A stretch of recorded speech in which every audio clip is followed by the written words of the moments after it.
Hello, everybody, and welcome to a Friday night in Splatoon with the Shoal. My name is Rose of Battle, and I'm joined here by my co-host Star. Yellow. Hey guys. You have so much energy. Yeah, I know. I feel like your energy is like I'm like, oh, this is upbeat. I'm here for it. Like, let's get it. Like, it's all 41 Friday. Let's get it. It is. I was like literally falling asleep on the couch 30 minutes ago, but I'm here now.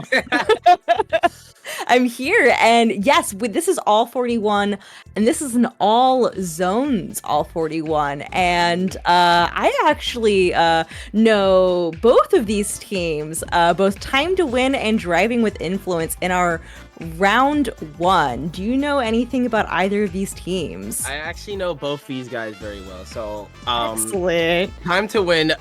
One of my goated little teams, really, because I tried out Carl originally for one of my teams. They're a very incredible splash player, and they play with no other weapons, but I think they're very a strong team. And as well as Driving with Influence, I met them at Riptide. Well, it was more of a pickup, but where they had some people from Lava Lamp at the time.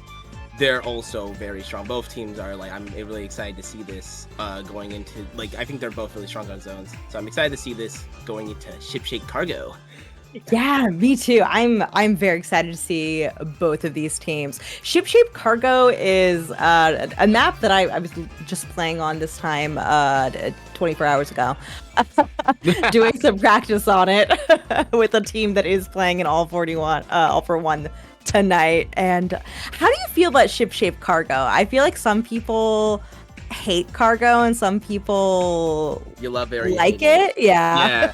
I enjoy it. I do think though, what's really the big thing about it, it's super lockout heavy. If you get an advantage push in the mid, it's really hard to get out. And if you pop your special and go down, or you're just not able to get a push out, you're just losing so many points. So these teams here need to like work really hard to get back in the mid if like one gets an advantage, or just keep their lead really. Yeah, it'll be very interesting because it is such a map where once you get a good advantage, if you want to, and really you can't relax until you get that knockout, but to get that knockout, you have to have a strong hold. Mm-hmm.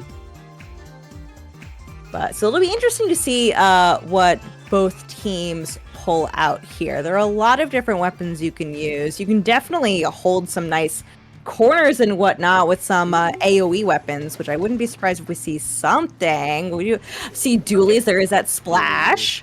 We've got an S-Blast and Dread. Ringer. Okay, I'm liking it so far. Yeah, okay, so this is going to be very, very interesting. We do have some AoE on the side of Driving with Influence. Not nearly as much on Time to Win, but Time to Win does, as you said, Carl, on the Splash, Cat also on those dualies. I know, yeah. And already people going down on Time to Win, but Cat is pushing here.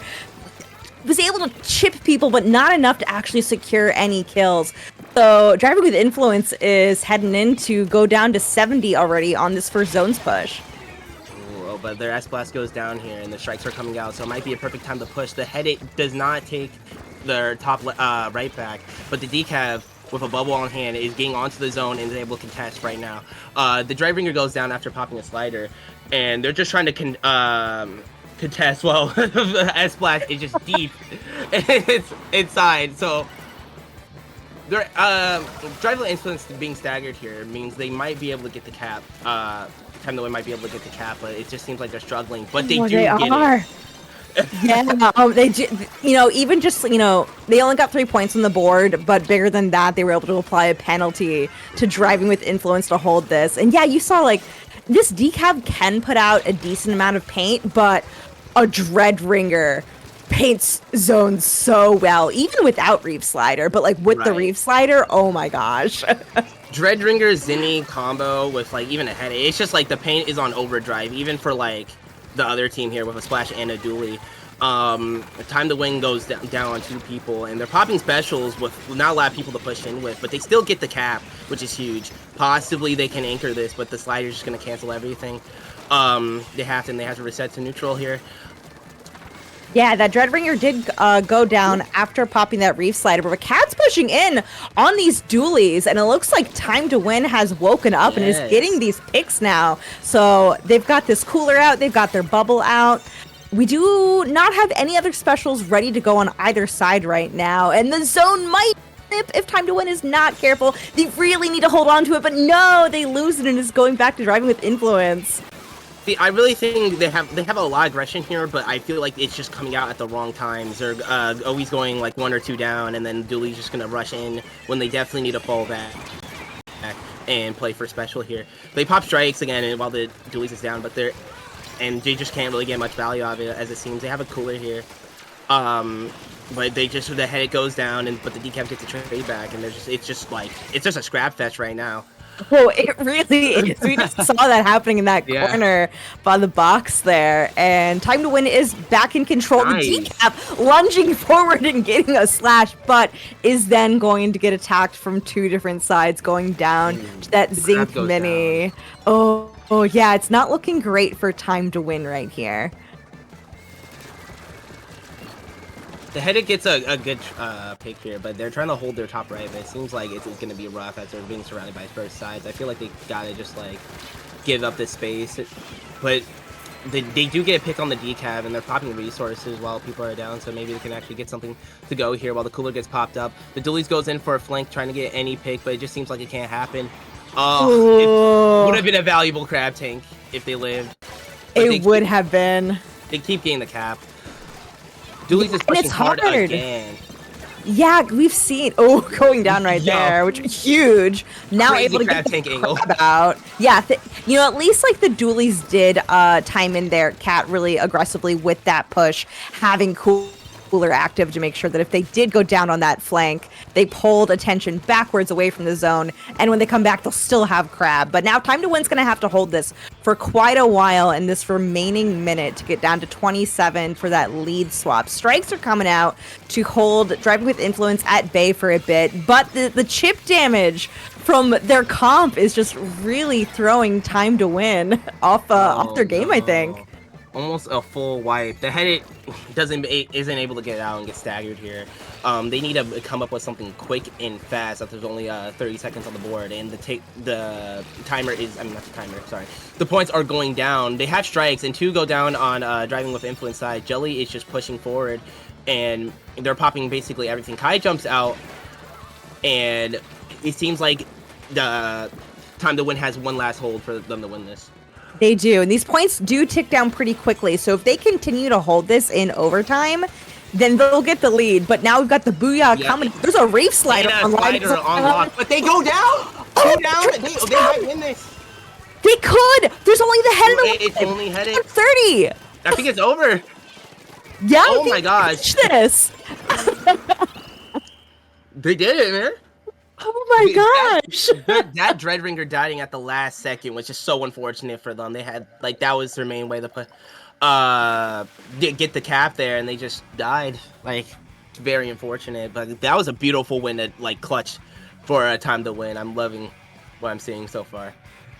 Yeah, Time to Win had a really hard time there for the first 4 minutes, but sometimes in ship shape, all you need is a single good hold, and that's it. Now we're on to Robo Ramen. Do you have any particular feelings on this map? This is definitely a map that I feel like Time to Win, Driving with Influences comp might do really well on. I've really enjoyed Dreadringer here, so if they stick with that, it's just it's got enough verticality that you can do some really fun things with these AoE weapons, with different sloshers, with that blaster. Just a lot of nice ways to get picks, and then also having paint for the zone. So I think Time to Win's gonna have to be careful with the certain weapons that they have against this, which is not gonna do quite as well on these different levels of verticality like on Ramen. Agreed. I think as an S-Blast player, I feel like every blaster is just super strong on Robo Ramen, as well as just the Dreadringer being able to also play into that AoE chip and contest zone. I feel like the sleeper here is the mini they have, where they can just Oh, wait, unless I'm getting this confused, but where a bubble in a good spot. Oh yeah. Especially on the choke, it's really hard to like push into that if they push ahead like that. Like a bubble plus a blaster is just a scary thing. So I think they can. That's true. Like get this hold. They have a Time to Win just has a lot of just line of sight weapons. So I don't. It's gonna be harder, but I think they can do it. They still have a lot of paint. Yeah, I wouldn't count them out on it. Yeah. They could with a still beautiful get clutch it. like that, like I think they can. Yeah, they if they're sticking with their decav, they'll still have a bubble option if they want to also pretty aggressively bubble. So I think they're just gonna have to be careful not to get taken unawares when being on ledges and whatnot, when somebody can attack them from below and they can not effectively respond well. But as long as they time things well, I think they could still get this, despite on paper this being a map that I think would go to Driving with Influence, because you never know. I really think it's about letting Driving with Influence come into them and playing this punish game with the decav, at least, or like maybe even taking attention, because the amount of range. Sorry, I meant the other way around. Driving with Influence has. It's just like it's too much compared to what Time to Win has. But anyway, the game is being started. Let's see. We have a double bucket comp here. Yeah, I could see the slosher for the strikes here. They're already getting a pick right there. One going down on both sides. Blooming is still poking in. Oh my god. It's another double kill. Yeah, these are fun angles to take when you have like these bucket weapons. So we got Zimmy here pushed up very far forward. I knew they were trying to charge up that bubble. Now they're just holding his space, making sure they cannot walk in. They get a good pick on the Dreadringer. And really just extending their lead before all the specials on Time to Win get popped. As you see they pop strikes and crab, and there's just a lot going on here where we got counter strikes going off, but Driving with Influence still gets the cap, and they're still fine where Time to Win's going 2 down. Yeah, Time to Win expended a lot of resources and was not even able to get the pop there, so that feels awful. And that Dread coming in is going to get taken down there. Carl narrowly of winning a bomb. Winning those strikes, able to cap the zone now, and 2 go down on Driving with Influence. Okay, we got a very... I don't know if they're just going to hold this. Maybe they get a surprise bubble, but it seems like... Time to Win is just like holding forward, and they want to push into their spawn with Cooler. They get Zimmy gets a sneaky bubble, but they sadly die, and this decav looks like they're about to get a pick. But no, oh shoot! Oh, but there were 2 there, and I thought they were gonna get that pick inside that bubble, but it just wasn't enough. Got blocked by that beacon thing in the middle of the bubble. Oh, the strikes are coming off from Driving with Influence side. It seems like it's time they want to push, but nothing seems to happen so far. They pop Cooler. 10 to 1 pops Cooler here, so they're probably time to get ready to push. They're popping strikes immediately after. And they get the cap here, but I'm not really seeing a lot of picks yet. Decav goes in, and it's just finding the Zimmy, but it keeps fumbling these fights with them. It's kind of rough with how fast Zimmy is, and a sad jump from Time to Win. Yeah, you saw Stattery was ready for that. It was over. Yeah, and Driving with Influence does already have bubbles ready. The strikes are going to come out, but not able to cap there. Driving with Influence still keeps the zone here, but goes 2 down, and we have a crab online, so it feels like it's time for them to push forward, and we gotta do it now as they're like really staggered. It seems like they're just respecting like Driving with Influence a little too much here, which I think is just not the best move here. They need to hold forward and make sure they cannot get back in spawn. I mean, back into zone.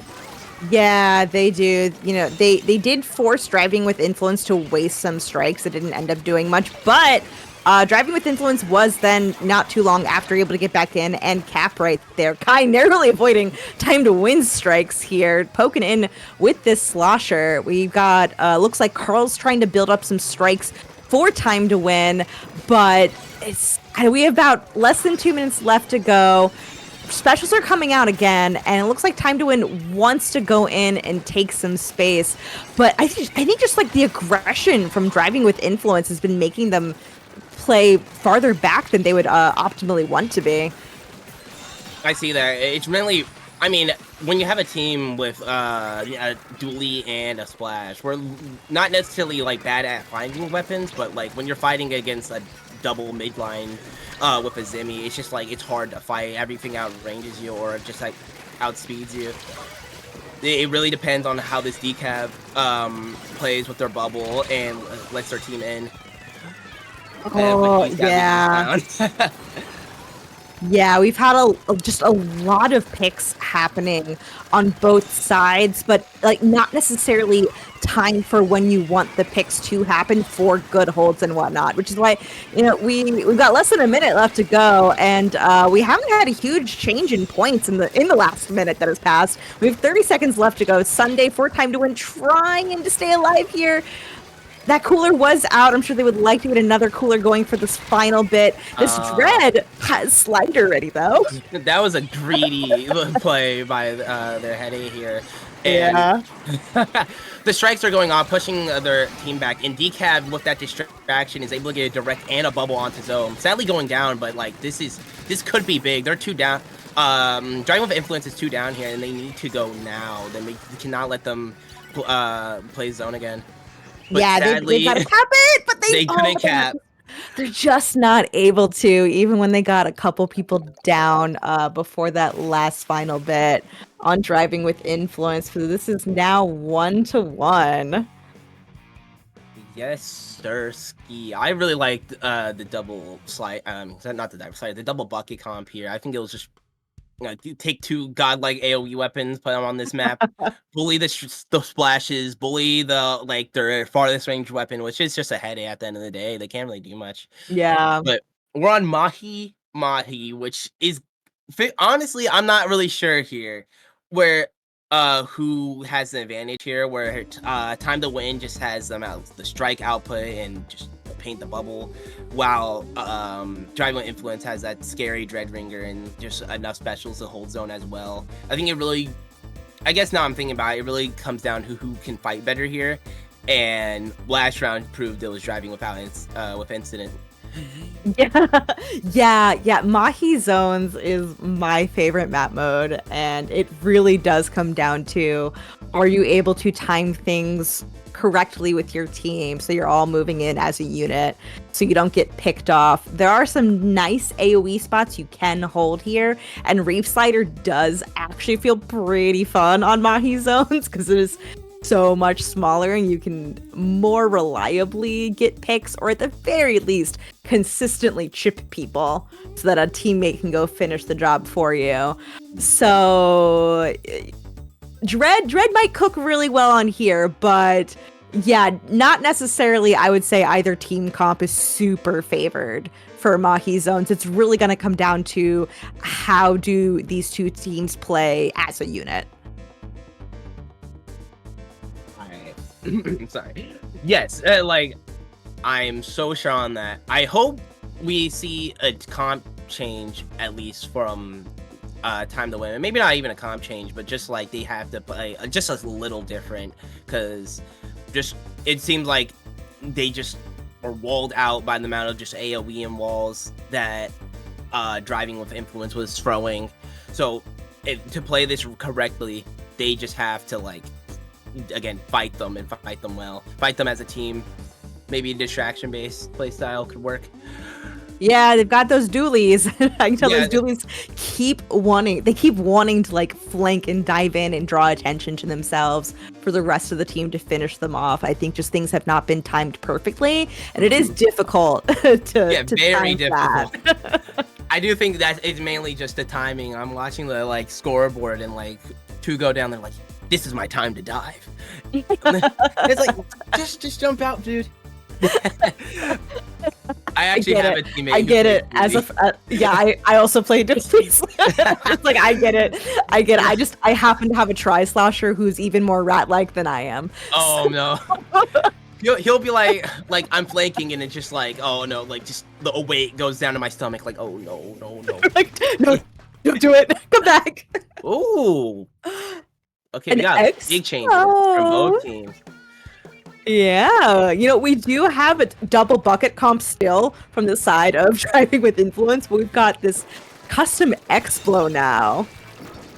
I do think Explo S-Blast is Explo Blaster, but S-Blast definitely works here as well. It's a very, very strong combo. Consistently getting people chipped with 35 is strong. I do think the AoE is just lesser. I mean, not the lesser. The damage on S-Blast is a little lesser because since the AoE is so small, but it's still a strong combo.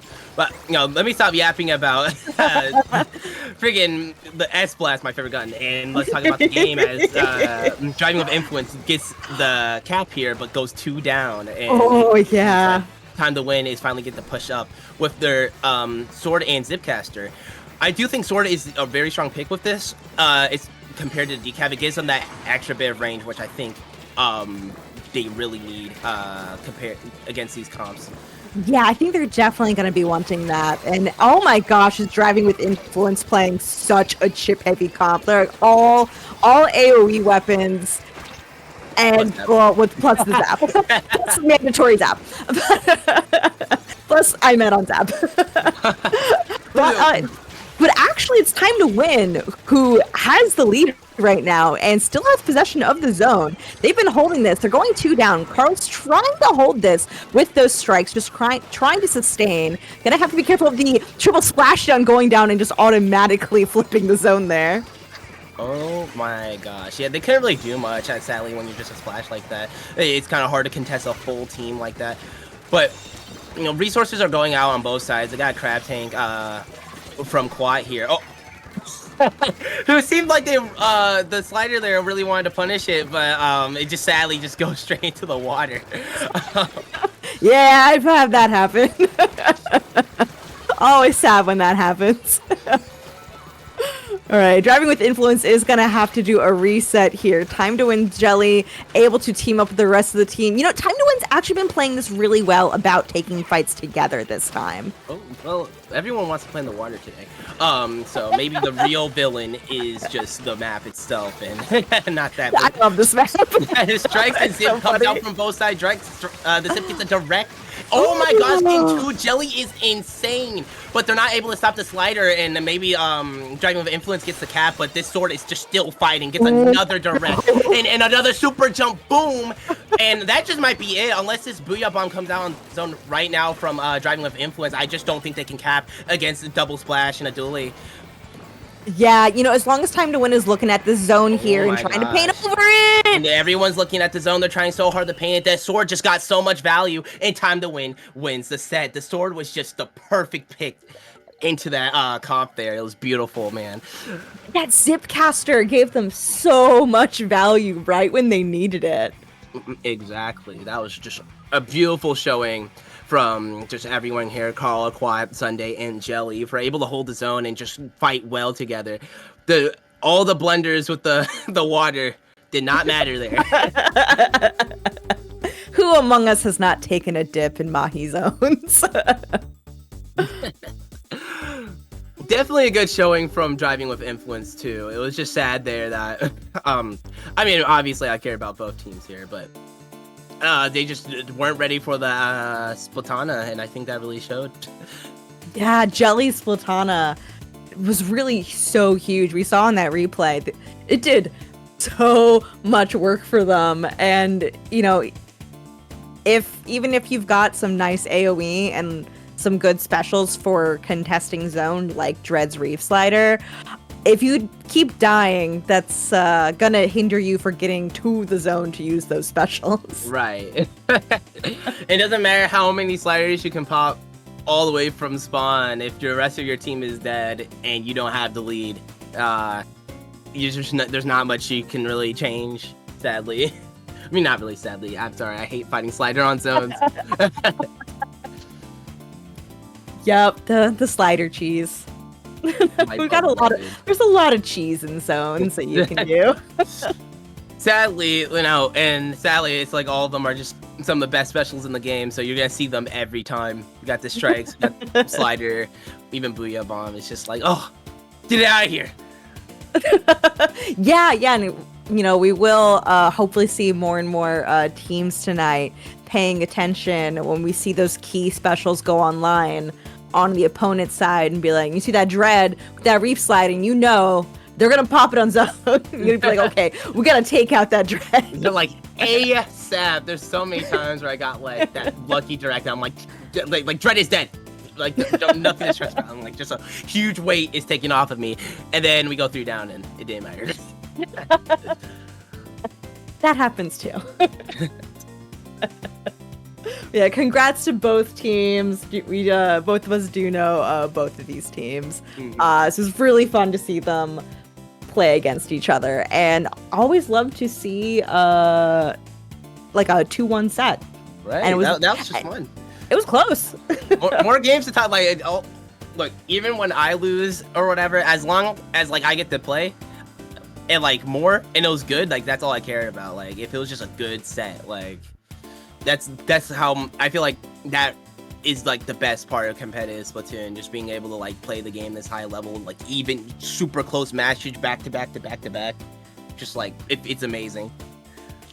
Yeah, I know, like when I've played really close sets and lost, like I'm annoyed that I lost, but I'm still like, oh, but dang, that was a good set. And like it was good. Like you're just like, oh, I'm hot.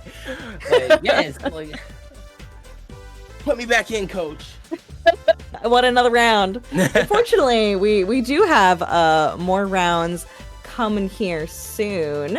We'll just have to give the other teams time to finish their sets before we move on into round 2. That's it.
Welcome back, everybody. We are heading into round 2 of our next set of Zones games.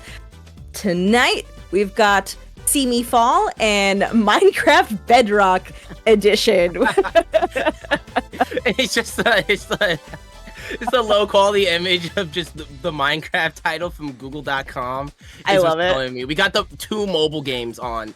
The 2 mobile game teams right now with Jetpack Joyride and Minecraft Bedrock Edition. This is We funny. do. Do you know any of these players?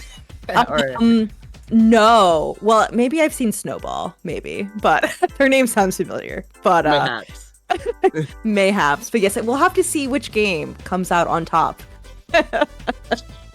Yeah, personally, I was just playing Minecraft earlier today, so Bedrock Edition to be specific. So I have a little bias towards Just a little bit. Alpha right here. And they will be starting out on Hagglefish Market Zones. So this is a pretty common one. I think most people are familiar with. It's a pretty big map. Definitely an open map that if you've got somebody on pencil or leader, they will control the flow of the match if you let them. Exactly. Frankly, like if you have like flanking weapons or shotgun weapons like carbon or roller, it's kind of rough on this map specifically, especially with a pencil, which we see coming out from See Me Fall. And now Minecraft Bedrock Edition has Gloogadoolies and Colorless. Gloogadoolies. Oh, yo, my it's teammate cooking. plays. Let's get it. They are cooking. Yeah, they have a lot less range, so we'll have to see how they fare up against this pencil on See Me Fall.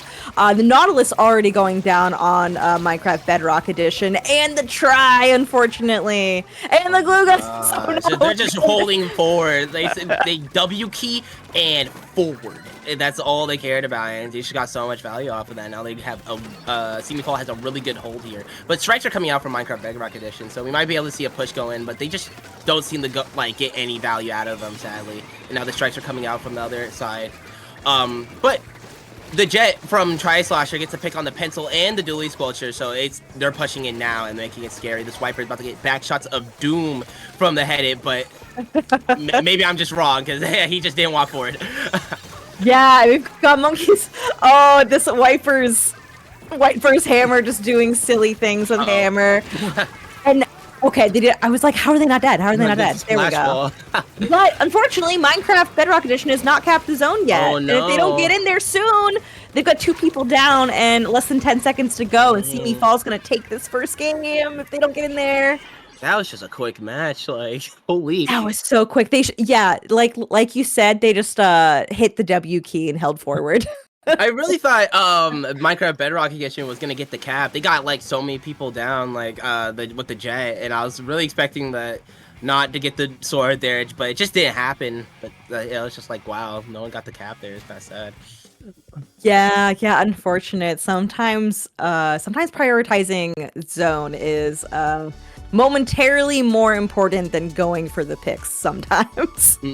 And it's hard to always like tell in the moment, like, oh, do I double back to go quickly paint zone for the objective to at least like apply a penalty to the opponent? But look at this sword right there. I could get them.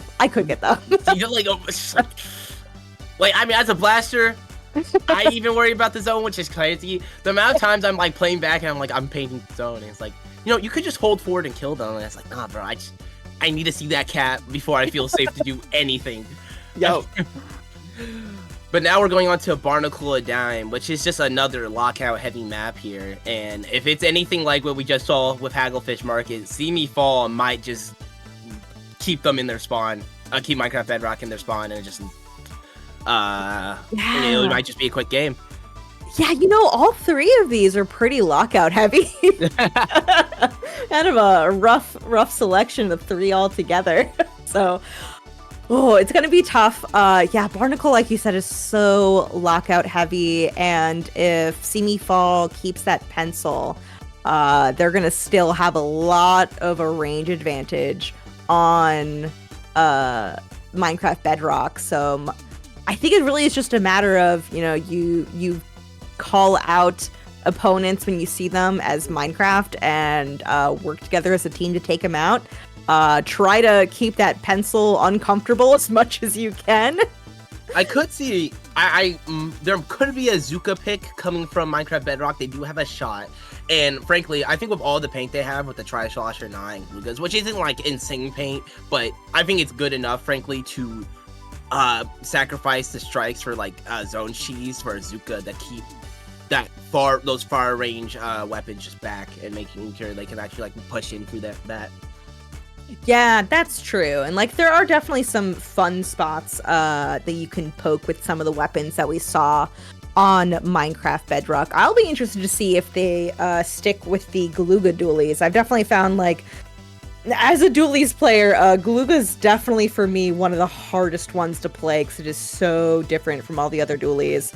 But if you're really good at it and you've like put the time into it, usually you're very good at it. I know. I gotta play with one.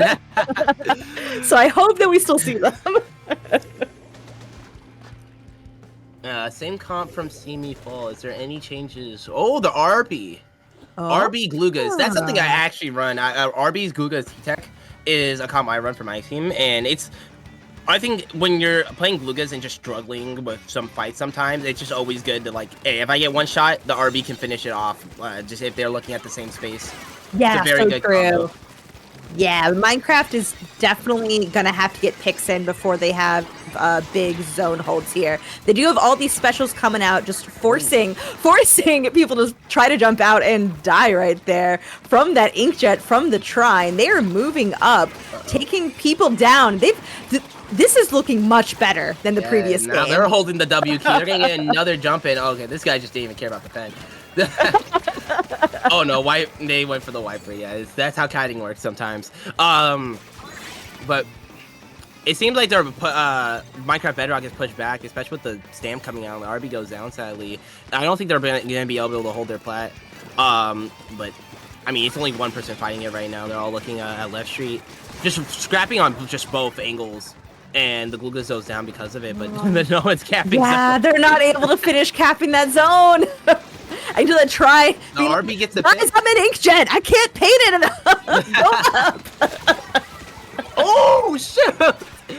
The direct, like you just think you're safe, and then like the sword charking just directs just two people like that. It's just like you never expect it till it's too late. Oh my gosh. Yeah, this Splatana able to just pull attention away from zone long enough to help See Me Fall get this lead swap, but fortunately for Minecraft Bedrock Edition, they do have control of the zone once again. This Gluga able to throw out the Booyah Bomb, not able to get that pick, which feels so bad on that pencil. I expected him to be dead there, but I mean the pencil to be dead there, but it just didn't seem like it could happen. They almost got lead back, but it just See Me Fall is just back into controlling zone here. I do think Minecraft Bedrock can like go back into the swing of things. They just gotta coordinate well with that jet and all the chips they're bringing out. But the wiper just runs up into their plat and just popping stamp, trying to get any picks possible. Oh, kept just one pick, that range blaster, picking them off. Trying to work with the rest of the team. Trying to work with the rest of the team. And this is like all I hear from my Tri player. Wait a minute. I do think Stamp against that team is just like a lot better here, with just all the slow fire rate guns. But they can't worry about that right now when they only have a few seconds to cap zone. The strikes are coming out. Are they gonna cheese the zone? No. Yeah, sadly. Not gonna be enough. Dang. They had a good opening though. Very good opening. I was really excited to see how that worked, but they just couldn't get their footing again, and sadly, lost that round. Very good performance from See Me Fall here. Yeah, but Minecraft Bedrock Edition does still have a chance to get a point on the scoreboard here because this is a play all three in our groups. So we will be going to Umami zones regardless, but yeah, man, props to Minecraft Bedrock Edition for their opening. Just See Me Fall had a great hold. Their wiper was doing such a good job of keeping the pressure on. Now we're on to Umami, which I think is very I think it's Gluga RB favored.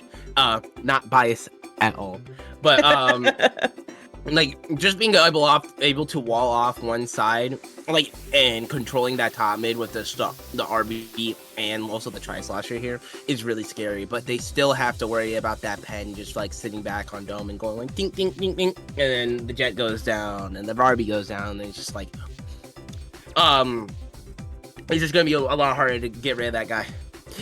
Yeah, and it is hard really to take that fight against the pencil if they're in a good position and everybody else in their team is alive. Sometimes you just have to let that pencil be where they are and take out the rest of the team before you can really pressure that pencil. It's frustrating. I'm just like, I want the pencil to die. I think definitely playing out of the sidelines, probably just like staying on one side of the map there, or like playing like on far right is gonna help a lot for Minecraft Bedrock, because they just cannot like get into those sight lines, or it's just gonna be wraps for a lot of them. The paint on that comp is just, I feel like with that comp of Gluga RB, you need a lot more paint than just a Tri-Slosher and a T-Tag, especially when you have you're fighting a pen that outranges you and outpaints you. It's just gonna be a hard battle. Yeah, because it definitely means that they have to get picks to have a good hold on zone, and Umami is a double zone map, so that sometimes it means you can hold off and stall, just holding one zone really effectively and try to get some picks and then go back to cap the other zone.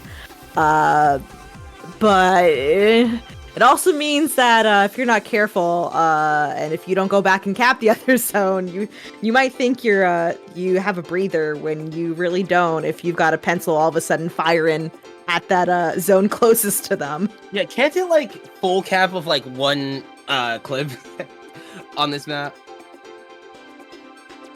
Yeah, maybe. It is. Oh man, yeah. I think a lot of us who play in competitive Splatoon are familiar with what it is like to fight off pencils, because it is just such a popular backline pick now, with a strong meta special, a lot of paint. Like the number one weapon in the game or something. That is the whole meta set around or something. And it enables so many things. So yeah, it's definitely a nuisance in zones that Minecraft Bedrock Edition will have to really figure out how to work around to take this game. Yes, we're back onto the knot instead of the RB here, which I think is just a better play here, especially with how little paint they have. But the Tri-Slosher goes down immediately, so we can't have one of those speedy jets getting rid of everybody. And they're just trying to fight this out, but it's just not working. They're being pushed down into their court there, and everyone had to jump out. It's just like, dang. Like, lost so much space. Haley Slosher just said, I am doing the trigonometry to know exactly where to angle my bucket to fling the ink at you. Like, I'm like, see, as an RB player, I'm like, why are you allowed to just like hit people so close up to you as a midline? But the pencil and the sword goes down, and oh my gosh, it just almost a full wipe there. There we go. Everyone on See Me Fall, meaning like they and a jet coming out from Minecraft Bedrock Edition means they can actually start getting a push up here, but the jet goes down and the knot just like fumbled push there. I think they were trying to move a little too fast when they had to move like across the map and cap like that. Yeah, points are still in favor of Minecraft Bedrock Edition in terms of getting them down, but See Me Fall is able to cap one zone, able to cap both just for a moment. It's going to go back and forth for a bit, but likely to go into See Me Fall's favor because multiple people went down on Minecraft. But it's going to be tough, I think, for Minecraft Bedrock Edition to really get in and hold this so well. Because, yeah, as soon as, like, one or two people go down, they lose a lot of paint. Exactly. And even though they, like, that T-Tech lived there and tried to pop strikes, it was just kind of hard for them to push in like that. But maybe I can stand corrected as two go down from See Me Fall side, and they're, like, pushing hard. This Viper... does he get the pick? No, that doesn't get the pick at all, and they just got everything's being popped from Minecraft Bedrock Edition. They can actually start to get a lockout. I do think though they do need a bit more specials if they want to get in to their spawn, which obviously they didn't have and glue this down, so they have to back up. But they could get the lead here if they just play for paint. They could if they're able to keep at least this zone and then go back and paint the other, but they are converging on this knot. The knot is in danger going down. That is a lot of paint loss for Minecraft Bedrock Edition, and zone is going to go back to See Me Fall before Minecraft is able to get that lead. And oh my god, Top Monkey's Wiper has just been doing so much in this set. Like the stamps, the directs, it's just like it's been crazy. They have to get rid of that monkey now. If you want to get past there, you gotta get rid of that monkey. And So fast. Oh my gosh. my favorite clip from Toy Story as he gets this crazy shark and he hits a direct. And this Wiper is just going ahead. Wins the 1v1 with the oh my god, T-Tech and another fight. This guy is just going crazy. A little overzealous though, running straight into a knot, but it doesn't matter as See Me Fall gets the cap again and knot goes down. Yeah, 2 people going down on Minecraft's side, and less than 15 left to go on See Me Fall. They could just clinch this out and get a 3-0 set win. And it looks like it might just be that. Yeah, the strikes go off, but they just See Me Fall just painted over that, and the 3-0 set win goes to See Me Fall. That was beautiful from gameplay from everyone. The slosher is just trigonometry, like take me back to high school math. It's like, yeah, I did my high school math. That is beautiful. I didn't see too much from Snowball there, but I don't care. Being able to see Dooley Squelchers anywhere is just amazing to see. Honestly, just like cool weapon picks. I feel like they're definitely not bad picks from both teams at all, but it's just not the ones you usually see, which is just really nice to see. Like we got the Wiper, we got the Dooley Squelchers and the Glugas and the 9, even the V-Try. It's just like whoa, get to see it inkjet in today's age. Like this is beautiful. Yeah. Man, Dooley Squelchers, they're fun. They're fun. And it's, you know, I feel like as much as a bunch of us complain about pencil, and I include myself in that as a complainer about the pen, it does enable a lot of really fun other picks for the 3 other players on the team. And so it is really cool to see stuff like those Dooley Squelchers come out. Exactly. I'm like, oh my gosh, I get to play with 2 front lines that don't pan as well just because I get a pen that can like play off my chip and like just paying for me. Like it's beautiful, man. And you know, people do like dunk on pencil a lot, but I just think like it's definitely a hard weapon and a really like cool weapon, at least like play it in my opinion. Like playing for those like just long range chip damage and like either getting that 2-shot or possibly a 1-shot when you just have teammates that can play off your damage. It's just like it's really nice to see.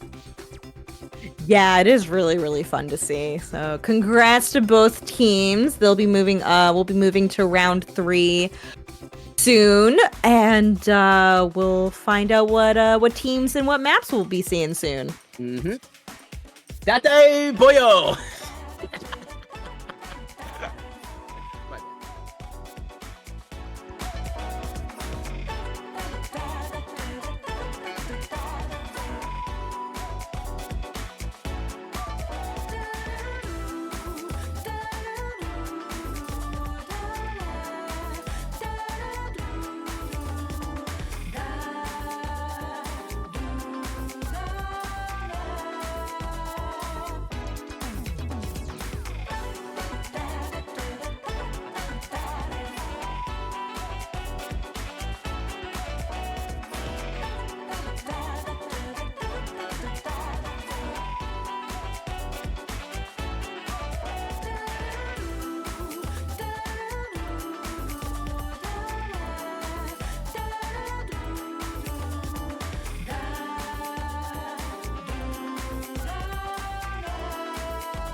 Konnichiwa Tomodachis! We're back again with all 41 with the final set of groups, if I'm correct.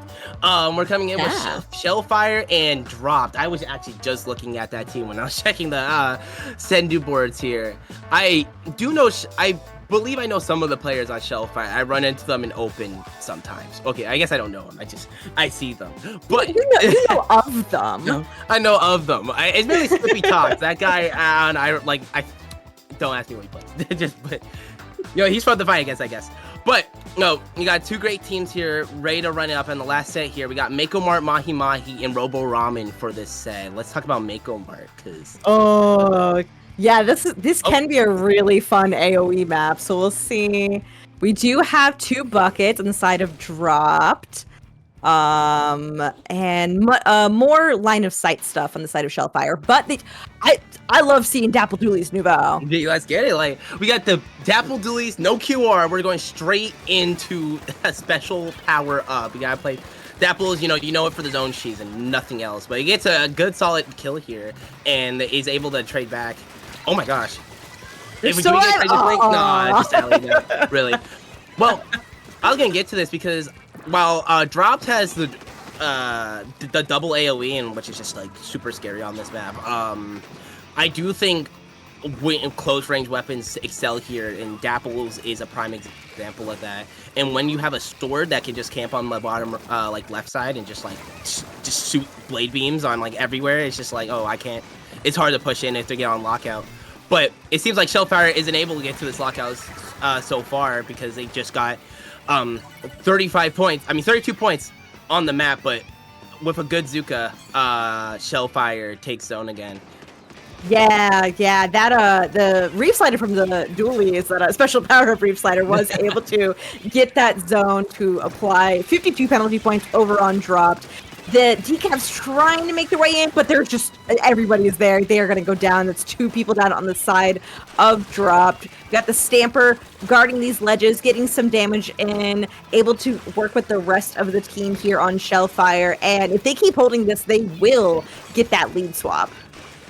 Even though they have AoE here, I still think it's a little scary to challenge Sword just onto that left side. I think they realized it too, but this Stamper trying to go in for a Zip Caster just dies. But we get Stagger from the Drop, and Shellfire just might be able to hold this all the way through. Yeah, the Dapple! Just in their spawn, it's scary, man. And I think after that slider, it's just it's over. Like the special power up slider, they didn't even need it for the zone. I'm just gonna pop slider, and my 70 damage are gonna hit from 6-foot fall fields away and kill everybody. Yeah, and even though Dropped had a much stronger opening, Shellfire was able to hold that for the last minute or so to get a ton of points and go all the way to a knockout really quickly. Like you said, even though this can be a really, really nice map for something like a double bucket comp, if you let a Dapple Doolies get all the way into your space, you might not get anywhere near zone for the rest of the match. Yeah, it's just Dapple's once in there, it's just you can't pull him out. It's a little tick. But now we're going on to Mahi Mahi, which special power up on Reef Slider could be a lot, but frankly, now that we I think this is gonna go a lot better into I think Shellfire was the one who had the sword, I believe. Well, no, it was. Yeah, it was. Yeah, I got short term. Yeah, it's with the Dualies. Yeah. Yeah, I think they got a lot. I think the longer range with the sword, even though they have double midline with Dropped, I think the sword is just gonna keep them back pretty well. And also they just have a pen, which is just it's super easy to contest zone here. Yep, so much pain, and then you also have these super long sight lines. So if the pencil gets set up, that's going to be huge for Shellfire. But right now we've got Dropped going in. I could have sworn that Dread was going to fall into the water for a second. I don't know, blink and you miss it, because everyone on Shellfire's team just died instantly, and they're pushing hard into their spawn. Just people are going down left and right. But I feel like specials are getting popped here and just not getting a lot of value. and like it's showing that because the decap just goes down here. Bria almost died to a Splat Bomb of Doom, but 2 people go down from drop side, and Sliders comes out, but it gets canceled. Are they able to get the canceled? Yeah, they really wanted to get that cap with the Reef Slider. The sword from Bob is do something now. They do get a pick. They do get a pick, but they need more than a pick. They do need paint on the zones, and that's not going to be a thing Zipcaster does. So the shot able to go in and seal the deal. Oh my There's gosh, still, with the wipeout, Shellfire is still in it. That Zipcaster was beautiful. I know Zipcaster doesn't necessarily paint, but they were able to get a kill on the zone there, and that definitely helped in contesting it. So now you do not want to die on the zone. All of your coaches will shake their heads at you and be like, what did I say about dying on the zone? And this Dapples was just biding their time, getting into their spawn and getting that pick. But I swear that like they got 2, but they just couldn't hold zone there. We just worked it looking at the right place and drop gets the cap again. I mean, I really think Shellfire here can like actually. I think they can lock out pretty well, but like they just need another one of like those plays. And I'm just waiting for it because it didn't happen after they got the first wipeout, but maybe it can happen again. It could, maybe. This Dread was trying to paint the zone again, but going down. Bored on these Dapple dualies are just taking pick after pick and rushing in again with this Stamper. We do have people on dropped looking to drop from both sides, but they look kind of locked in right now. All they can really do is throw bombs out right now. I mean, yeah, and especially like even though you have a jet, you have to like get that jet in there. Frankly, play with cooler because if you do a play like that and it's die, you just don't. You're just losing your like it's special. Gone. Oh my god. Board's Reef Slider timed so perfectly to live through the strikes and paint over them. Oh my gosh. The Stamper goes down, but the board is still gonna fight this and gets a double kill and maybe even a triple. The 1v1 with the decap, but no, never mind, not even a 1v1, and just gets surrounded by both sides, and the decap goes down. Shellfire definitely can bring this back.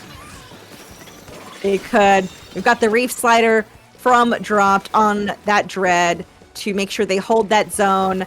Really, they want to play this safely and patiently. They want to be able to threaten a lot of these angles without overcommitting themselves because they've got a pretty decent lead.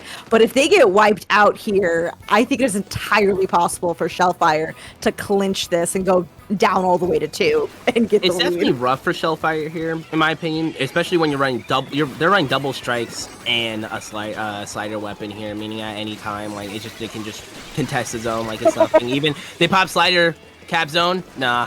The Dread Ringer, they need to watch it, and they pops slider on zone while Shellfire committed more resources, and they might keep the lead, but everyone goes down. Oh my gosh, this is like their chance. They have 50 seconds on the clock, having to bring it from 39 to 0 to get that KO and win the match, bring it to a game free to decide the set. Oh my gosh, yeah, you know what? They've got to bring this all the way to a knockout. They are now through their penalty points. They just have to keep holding this. The last thing Shellfire wants is to lose control of this and have to wait through even more. But the Reef Slider comes in and caps it, applying 36 penalty points to Shellfire that Shellfire will have to sit through again to get through a knockout if they're able to push this into an overtime with only 20 seconds left to go. I don't know. This is looking really rough for Shellfire. I think it's possible. This slider has to be a big one. I don't think they have a whole lot of specials going. The coolers are coming out. This is their time to move in. They know it.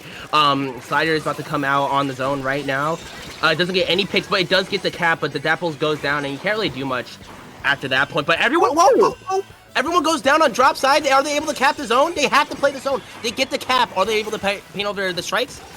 Yes, they are, and like it's just such a scrap fest. Stamper gets a pick on the Slosha here, and they need to make sure no more people can get in. If they farm slider like they did just now, they might get the cap and they win. Yep. Now Reef Slider coming right in. Something like that happened to me on a close set, ending on Mahi, and I just wanted to like get rid of that special. Just get rid of it. Oh man, yeah. if they had been able to take out that dread in time before using slider, it is entirely possible Shellfire would have taken this all the way to a knockout in the overtime. It's But oh, that slider. like like they got the cap, but it was just like they went too down during that, and I just feel like that stagger they meant the rest of Shellfire couldn't really push up and like make sure that Dreadbringer couldn't even farm another slider, which gave them the win. So it's pretty rough. But now we're on to Robo Ramen, which is definitely more of like a drop favored map in my opinion, with all the AoE coming out. Oh yeah, definitely. So we'll see if Shellfire, despite potentially the weapon comp being favored on this map in Drop's favor, see if Shellfire can keep the aggression up and just like keep Dropped on the back foot. Yeah, I do think the lockout is a lot easier to make happen on this map for Shellfire, and that's what they needed for Mahi. I feel like as a range blaster, I just feel like lockout is like really awkward. I don't like pushing too hard on that map because you're really fighting against a bunch of people on higher ground than you, and you can just bring it over and dropped on. But this one is a lot better to like get a good lockout, so we're gonna have to see what happens. Not any changes from Drop's side and no changes from Shellfire, so we got the same thing going. Hopefully a different mentality on how they're gonna approach this match, and let's see what happens. Yeah, both teams heading in. Right now we've got nobody down just yet. Just kidding. First one going down is Dapple's pushing in, really just able to be super aggressive here. And I think this is what Shellfire wants. Like we were saying on Mahi, like you want to be really aggressive, but sometimes it feels like you have to put yourself into a really dangerous position when you're holding so far forward. And there are some easier places to do this on Robo Ramen, but the Zipcaster getting taken out by the Slasher on Drop side, able to jump back to the rest of the team, throw out those strikes. Shellfire already got down to 53, but those strikes were able to cap 3 people going down on Shellfire's side. Justice Pencil, and I don't know, I see a lot of dropped players coming in. See, I knew they weren't aware of the strikes coming from Drop side, because I know they were just spamming the jump button, like, oh, we have cooler, we gotta get back in there, we can hold this, and then strikes go off everywhere, and like they just die in those jumps. But even though Dropped is 2 down here, are they able to hold it with the strikes coming out? But sadly, no. Like when you just pop strikes like that and the slider comes at your leg, you're just a sitting duck, really. So they're able to get the cap there. And we got Azuka from Bree, so maybe they can extend this push even further. They just gotta get the right picks here. Oh, we're going down to the splat bomb! We saw Bree almost died to a splat bomb and Zuka earlier in the set here. Did go down this time, unfortunately. It was fortune telling. Beat going down there on that dread. Dapples are trying to push in now, doing Dapple things. They're so fast. They're so fast. Everyone here's on respawn. If they're gonna push up, they're gonna do it now, especially with our cooler here. But honestly, probably making the right move, because they're. I feel like the rest of the team was kind of pushed back. But Zuka's coming out from Shellfire, so this gives the perfect time for the Dapples to walk in and try to get a pick. And 2 go down on Drop side. There is a Jet coming out, but with just 1 person, I don't think you can do much. Yeah, but strikes did come out. Not enough to completely paint the zone, so Shellfire's just going to paint over that and keep the points coming. But 3 people go down. It was just the Pencil who stayed alive. Yeah, like, I was really worried if Drop was going to get that cap or not, just the way they popped all resources, but just didn't cap the zone. But the way they were 2 down, I mean, they just couldn't, Shellfire just couldn't hold it and gave them cap. Using resources a little early, especially in my opinion, especially when they got Azuka and a slider out, giving Shellfire the cap here, and like 2 people go down on both sides, but they're still gonna fight it. This Slosher, he's in a 1v1 situation. This can definitely go to Shellfire side, but now the strikes and just the sliders coming out, and like Honestly, I don't even know what's happening. Everything just came popped at the same time. Oh my god. Everybody just like committed all of their resources here. You saw Drop getting this wipeout, and the lead will switch here, most likely. They're about to get it here in just a second. That wipeout was huge for them. And this is the lockout map. If they can hold this and keep Shellfire from getting back in, they will take this. And we're getting strikes and another slider on lock. So if they even try to get anything on zone, I don't think it'll matter because you just got the zone cheese to come out. Get the pop slider on zone. Is it able to get the full cap? No! I knew they wanted to play for that slider there, but they need more people on zone. They can't, like, slider can't full cap that zone. I think it's one of the bigger ones. And they just weren't able to extend it even further and giving Drop the win there.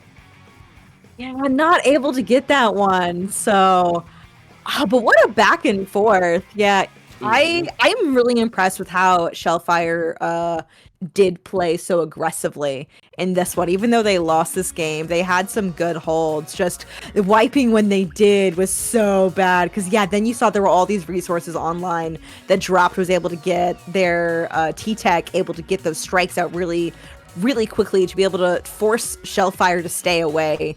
And it really separated that Dapples from everybody else, forced to Reef Slider on their own into the zone. Yeah, they're like, when you're just like, when it's only you, and no one else to play off of, like, in a clutch scenario like that, it's just like, it's so frustrating because you're like, oh my gosh, if my team was there, but I'm like, well, my team is like backed by literally everything else, so it kind of sucks there. Yeah, I think like Shellfire went crazy this set. Just like the Zipcaster on that Mahi game went insane. Like I'm all the swords coming out tonight, wanting to go crazy. But that's gonna be it for the group stages, if I'm correct, right? Yeah. We only had we have 3 rounds of groups, so that was our round 3. We'll be heading into Top Cut shortly. The rest of the teams will need to finish their round, and then seeding will happen for the gold, silver, bronze, and iron brackets tonight in all for one zones. But I believe that is gonna be it for the 2 of us. No? Yes, we're gonna get swapped out very soon. Once all the seating comes for the gold bracket, we're gonna be swapped out for our good pals. Who we got? Rocket and Div. So yeah, that's gonna be the end of us.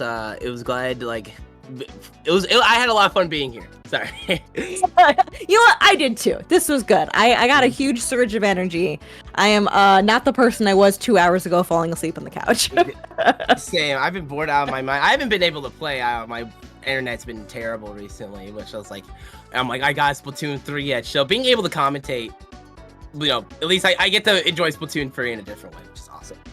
Exactly. You know, internet stuff has been weird in Splatoon. My internet's been fine, but something about Splatoon last night, I got errored so hard after, like, people were dying, poofing out of my match one by one in an X match, that the game straight up shut down for me.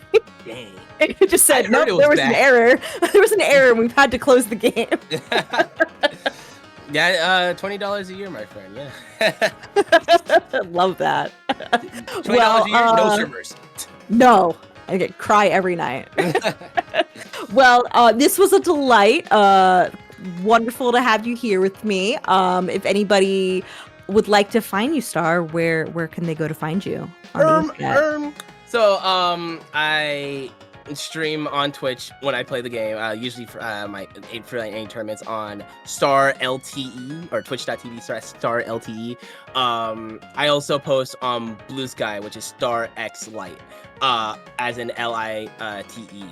So, you know, I'm a cool guy. I play S-Blast. That's a pretty cool thing. I'm making a video on that very, very, very soon. I'm having a lot of fun on it. So, yeah, that's where I'm at. Well, I will look forward to that. I am also over on Twitch. You can find me, Rose of Battle, and pretty much anywhere I have something online, whether that be Twitch, YouTube, or Blue Sky. I don't play S-Blast, but I do put up videos about dualies and whatnot, and fun Splatoon things and whatnot. And, you know what? Those weapons are like friends. They like hold hands together very well. I mean, like, there's two of them. They kind of like it's like they talk to each other. They're nice. Ghoulies are like Exactly. the coolest. I think like one of the coolest classes in Splatoon, like probably next to Stamper. So, Oh my gosh, yeah. definitely one of my favorites. Well, that's it for us. Don't go anywhere, chat, because we do have a top cut coming your way with 2 more commentators. But that'll be it for me and Star. It was wonderful to be here, and we will talk to you all in the future. Remember to like and subscribe, and I'll see you guys next time. Goodbye. Oh my god.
Here we are. Welcome back to All for One. My name is Rocket here, and joining me in this wonderful commentating booth is the one and only Div. How are you doing today?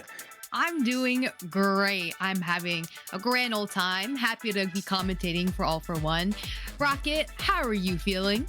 I'm feeling great here, and we have some familiar teams, at least to me. We got Distortion versus Honor Bound. I know Honor Bound previously came up from, I believe, just FTIU winners, and taking a look on the other side, Distortion are former LSL winners. I believe the edition they won was the 46th edition, if I'm not mistaken, not too long ago, maybe like a month or two ago. So I'm pretty familiar with both these teams in terms of what they're running. I know Distortion, Arc, the captain of that team, likes to run Rapid Blaster Pro Deco, which has kind of just been their backline and spine of what Distortion likes to do here. But on the other side, I'm not quite familiar, at least to me, of what they run in terms of what Honorbound likes to run. I took a little sneak peek. I see some really cool weapons, specifically a Tetra. I am praying, hoping that Honorbound runs the Tetra for Roboramen Zones, especially with that slider. You know, slider is becoming a little bit more of a prominent special in that mode, specifically for capping. So maybe we'll see a Tetra. I don't know. But like I said, Roboramen Zones, any thoughts that you have on this map mode, Rocket? Yes, you really need to be sure that you can take these aggressive positions once you have the zone and once you have the advantageous positions, because if you do so, this map is really good for keeping lockouts in particular, but you also need to worry about those underground path routes. Of course, obviously you may be having some weapons like maybe a brush, maybe a roller, maybe even just any other weapon like a shot, just maybe trying to poke behind, see what they can get to do, but they need to keep an eye on that. But anyways, enough babbling. Let's see what both these teams will actually be running here, as we are hopping straight into game one. Super looking forward to it. There is the Rapid Pro Deco that you're saying. There's the V-Dualies. We have a Nautilus and a Carbon Deco. Right where you were talking about with those, you know, little underpassages for rollers to be sneaky and get a really good positioning and even kills here. Opening up really fast here, fighting for the zone. We do see that this Dooley taking position to get some picks in, going for that elbow, getting one. Can they get two here? They cannot, but they do get that really good pick, putting Distortion into an advantage here with players. Indeed, but now this is where they need to be setting up these positions and already taking the push to them. We'll take that 1-for-1 trade, as although they did lose their Zap, the Zap was able to get Cooler down, but these jumps are vulnerable. The Carbon is lurking here, trying to see if they can find one. They do find one, and actually Distortion is wiped out off of a really fast retake from Honorbound. Really well done from them. But now, with this crab actually being canceled out from below, now Honorbound seems to have the momentum changing in their favor as they look to take the lead here. It is just trades after trades in this match, with only just starting with a minute into the game here. Strikes are on the side of Distortion, pops immediately, trying to get their teammate back into the game. The Rapid Pro Deco is down, so they may not have the stabilization that they would want. Their Zap going down as well. They do have a crab tank here right now. It's to regroup and get their teammates to play off of this crab. This bucket doing a well-deserved good job on just clearing space out, spacing people out, trying to get people away from that zone, and they managed to get a pick, and now the zone is in Distortion's favor. Yes, and continuing to make their presence known, this Bucket Bunny just continuing to go in, managing to find a nice 1-2-3 there, maybe trying to go for the 4K here, just on this right passageway, but at this point, they're just trying to play keep away. They don't have any penalties to worry about. A well-placed bomb will take them out. The strikes, though, were there to delay at least the inevitable, but hold on, we're seeing now counter-strikes and a Cooler up for Honorbound to see if they can get anything up. The Carbon on this right side, seeing if they can find a target with the Zuka, but at the very least, not finding much there, as now Distortion is in the lead here, and all the pressure is on Honorbound, but the Carbon is here to stay.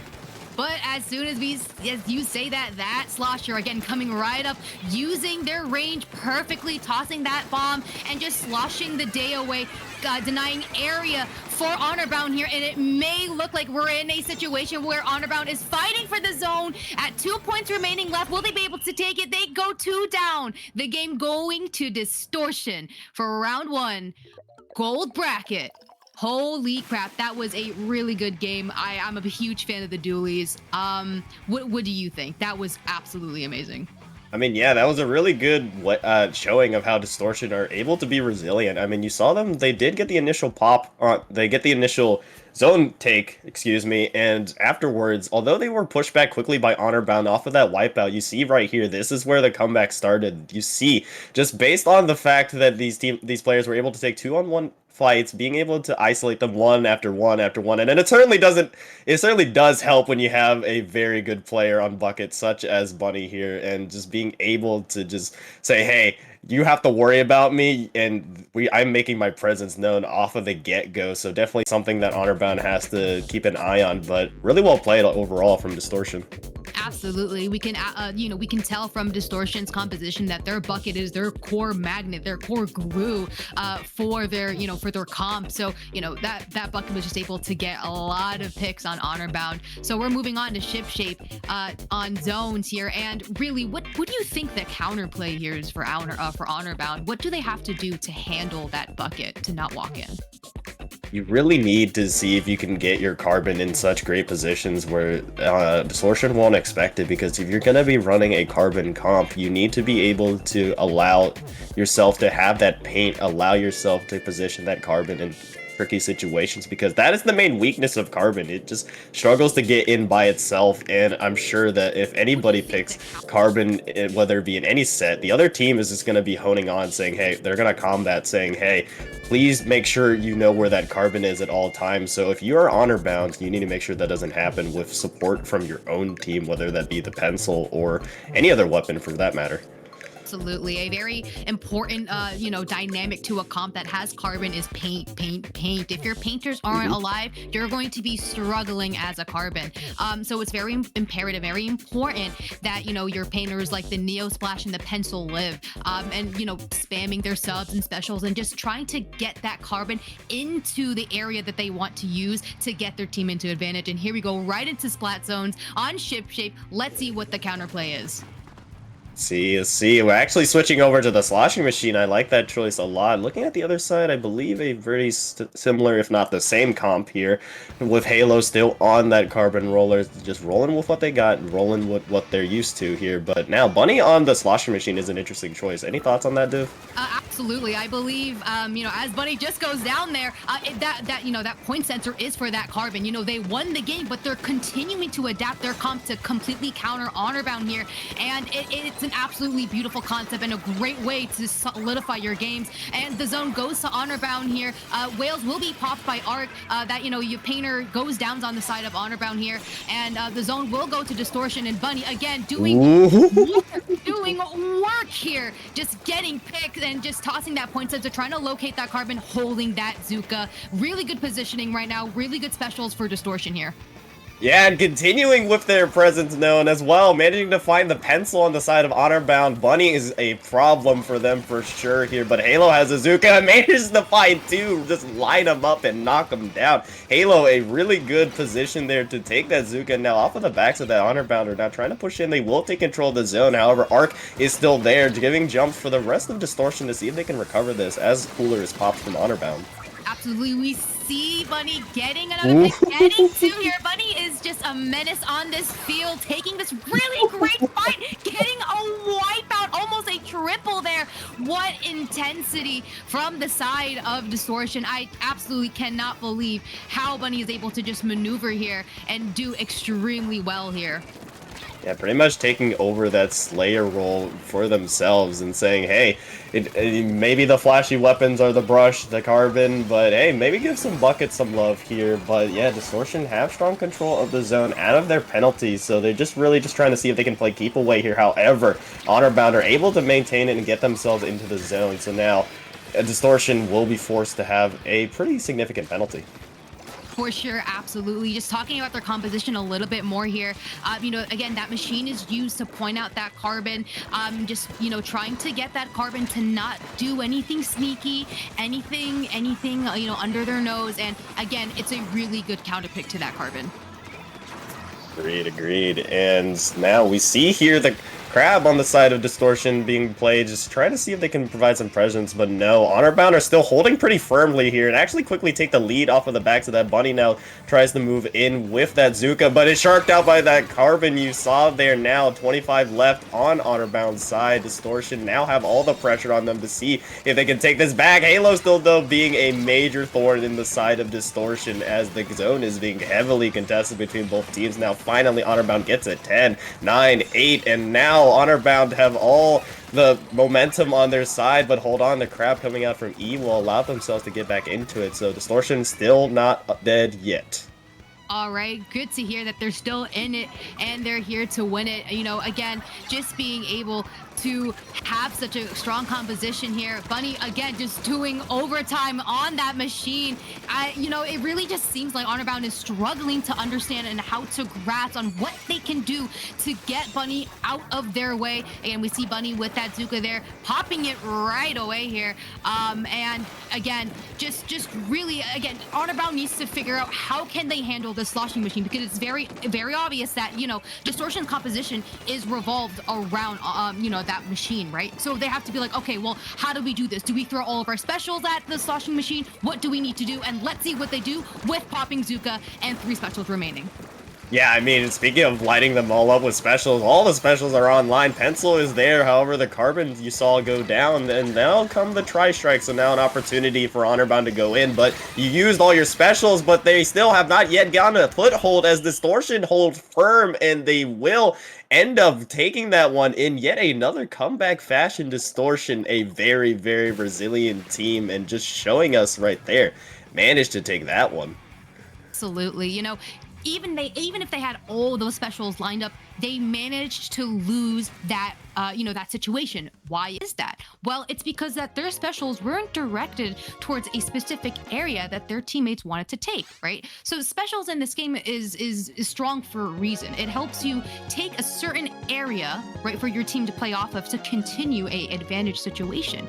So, you know, Honorbound, even though they had 4 specials up, they weren't able to really coordinate a specific area that they want their team to be on, and thus that machine was able to stay on that top right and just slosh the day away. Really good games overall. Really, really amazing games. Well, what do you have to say, Rocket?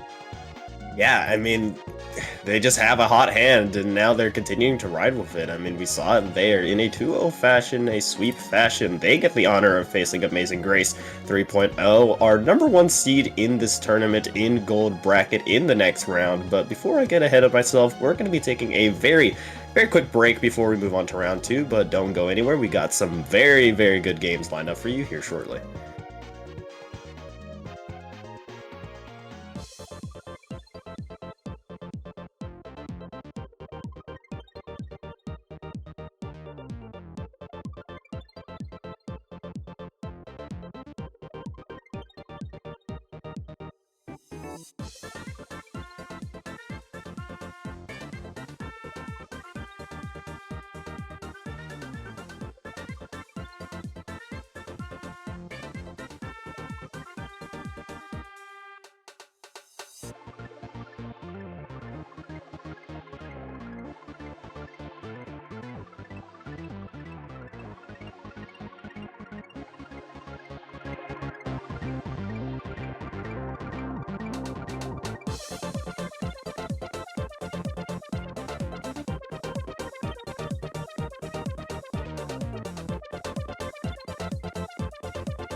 everybody. Welcome back to round 2 of Gold Bracket for All for One Zones Edition. My name is Div, and who am I with?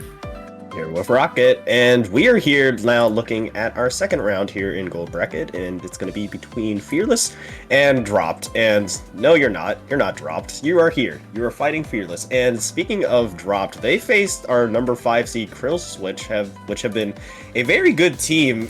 They won in a 2-0 fashion, and you could say that was an upset. So hopefully, maybe to keep that Cinderella story alive here against our 4th seed in Fearless, let's see if they can continue the hot streak up. For sure. Very exciting to hear some upsets. And we're going to be seeing both of these teams playing on Splat Zones, Umami Ruins. So, Rocket, what are your opinions on Umami Ruins being a double zone map?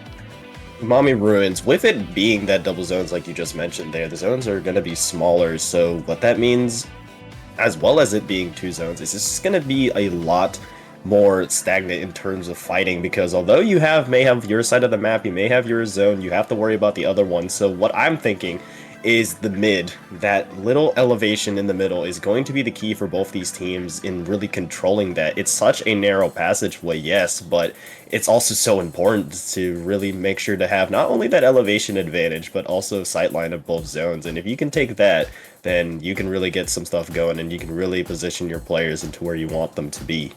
Absolutely, 100%. And, never ever overlook that top mid, because it basically grants you that control that you want for both of those zones. A very good rule of thumb is to get, the zone from right to left, so you're not, fighting to decide which zone you should get first. And with that being said, we have a Dread Ringer, so we're gonna have a little bit of some zone cheese, and we have a Forge. Ooh, I like that.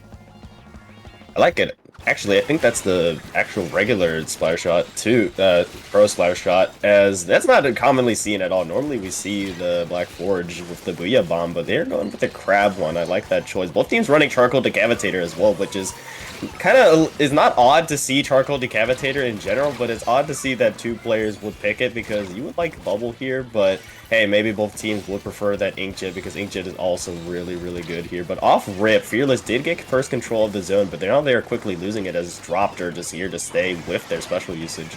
Absolutely, and there you go, saying with that Jet, getting that beautiful pick off of that shot there, and this just using its really good sloshing range just to clear areas and getting paint here. I believe Dread is one of the strongest painting weapons, especially for zones, and that hitter there.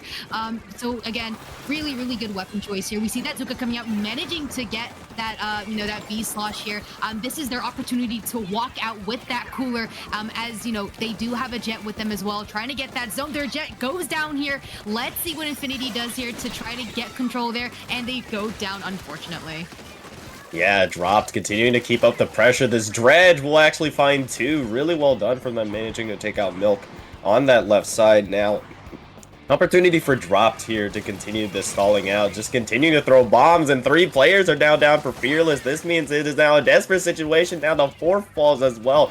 That is a wipeout, and that will probably seal the deal of this, unless Fearless can somehow maybe contest one of their closer zones. But Dropped is just too far up, and quick 100-0, setting the pace and showing why they beat that previous team in Krill Switch here. Now we are looking at a potential another upset as they take game 1.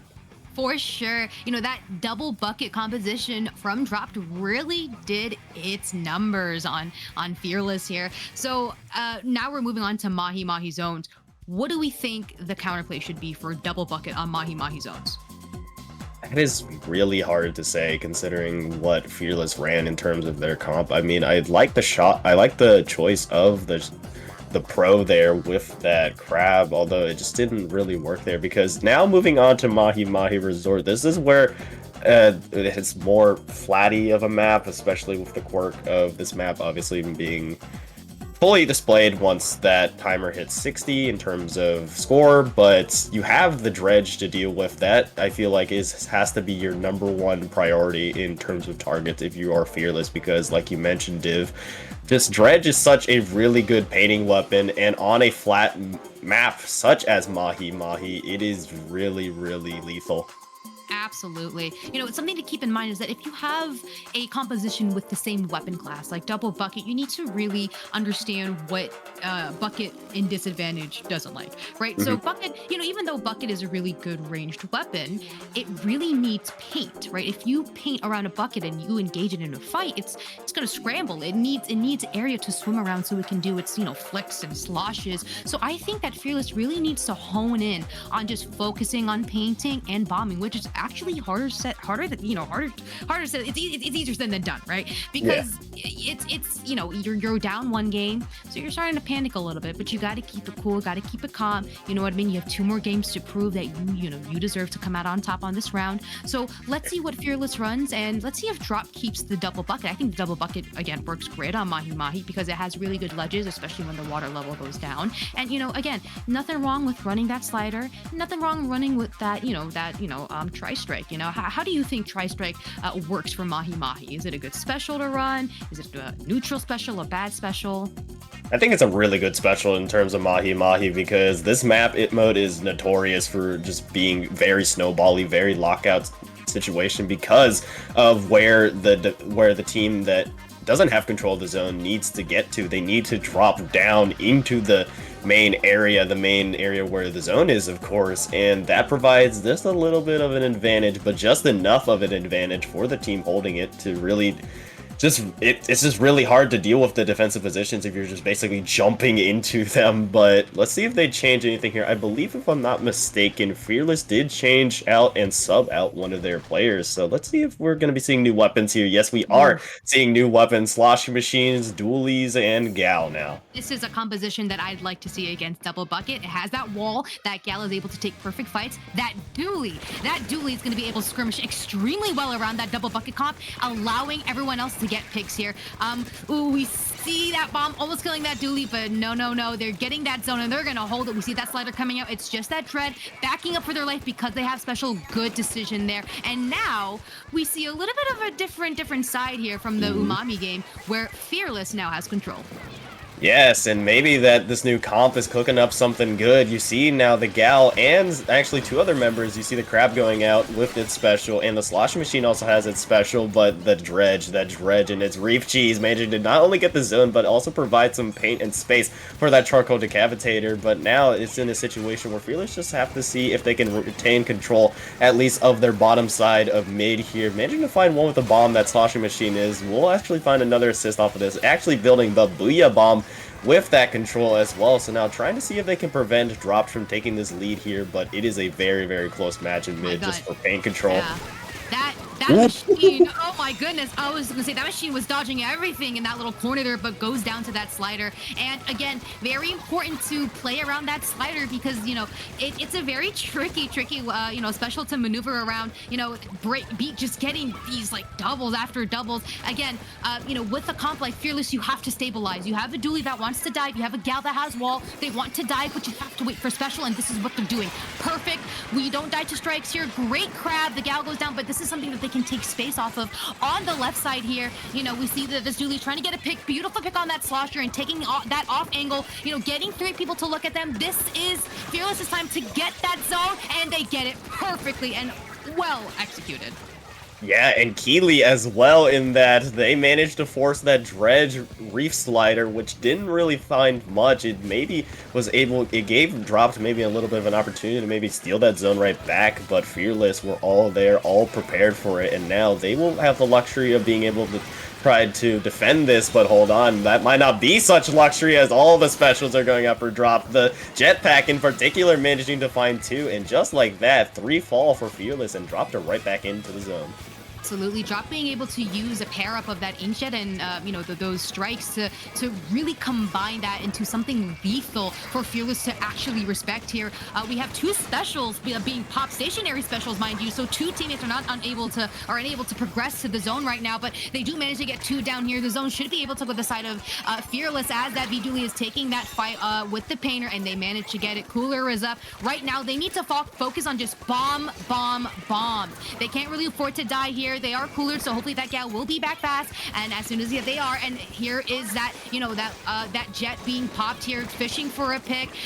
Maybe or may not they will get it. And the zone goes to drop. Was that a slider? What was that? I believe it was a slider there, yes, and a quick retake one as well. You see the trip strikes also going out as well, so all the specials being used for drop. That just seems to be the theme of this story, the theme of this game, but we see the gal saying, hey, I want to rewrite the story, and getting wiped out there, dropped, managing to just unable to control themselves as Fearless just were able to take control of it, as just really well played from that gal, and the rest of Fearless here is now being able to position this crab in such a great position on top of this snipe. Milk managing to actually find one off of that, and Keeley, Fearless out of their penalty, so it's not over yet.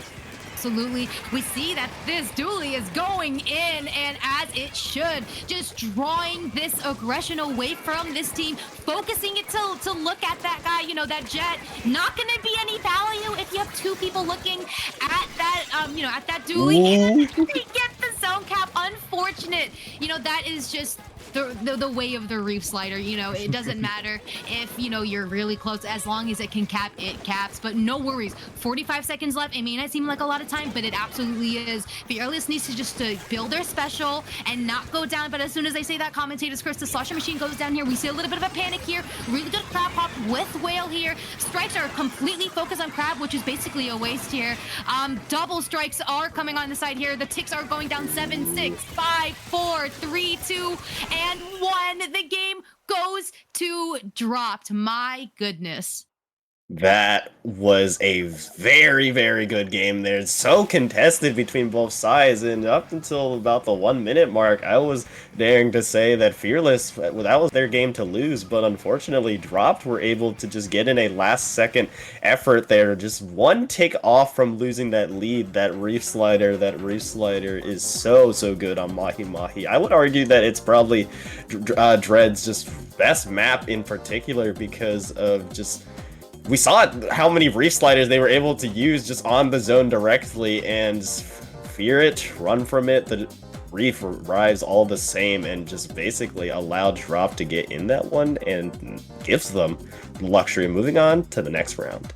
Absolutely. One thing I do want to keep in mind is that Fearless had Crab and they had Booyah. So I don't know if you maybe recall, but I said that they're both stationary specials. So something with, having a Crab and Booyah is understanding that, you're in one place when you pop that special, right? So the best way to use, Booyah and Crab both together is having one popped at a time. Because if you have two people and stuck in special and it's just your backline and your support, they won't really be able to play off that aggression, right? So it's very important that you pop stationary specials, so you're able to just keep that aggression going. But either way, great games. I am always a big fan of dualies. I'm a dually player myself, and I always love seeing dualies being played and just getting the love it deserved. Great job to both teams. With that being said, we're gonna be heading to a short break, and we will see you guys in round 3.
Well, we are here, and we've made it now to pretty much the later half of this tournament. We are in semifinals now, and we are in best of 5, as a reminder to all y'all. My name is Rocket, joined by Div, of course. We're still here, and now we're looking at Fish Side Recast versus Be Happy in this bottom semifinals matchup. Absolutely. Looking forward to seeing both of these teams play on Hagglefish Market. It's basically a Splatoon classic. You know what I'm saying? Everyone plays on, Splat Zones, Hagglefish Market. It's just a comfort, just a comfort map for the scene here. Really excited to see what both of these teams have to offer. I do see a Dooley, potentially being on Be Happy's team, so very excited to see that. And with that being said, let's see what both of these teams are running. Yeah, I like to call this map the sandbox of maps. We're seeing here, interestingly, on the side of Fish Side, a Carbon. On the other side, we're seeing a Custom Blaster. Now, the thing that's really interesting about Carbon on this map in particular is it is really hard to get flanks on this route because any flanking routes are so narrow, and you really have to rely on your team. Like, we all know how much Carbon relies on needing paint to get in, but especially on Hagglefish Market, it definitely needs it here. The Carbon trying to see if they can make something happen in mid there, maybe threatening the pencil a little bit, won't quite find much as the trip strikes are forcing the rest of the Fish Side back. Absolutely. When you go for a flank on this map, you have to be extremely committal. It's either you go or you don't. So you really have to make that decision, making sure that your teammates are ready for that flank. And a beautiful double from that Zuka there. That slider getting that kill all the way from there. Puts everything and shifts everything into a different perspective here. Great retake. Carbon's just, sharking on that ledge, kiting for a pick there. Really good pushback on the side of, I believe, is Be Happy. Nope, just kidding, Fish Side.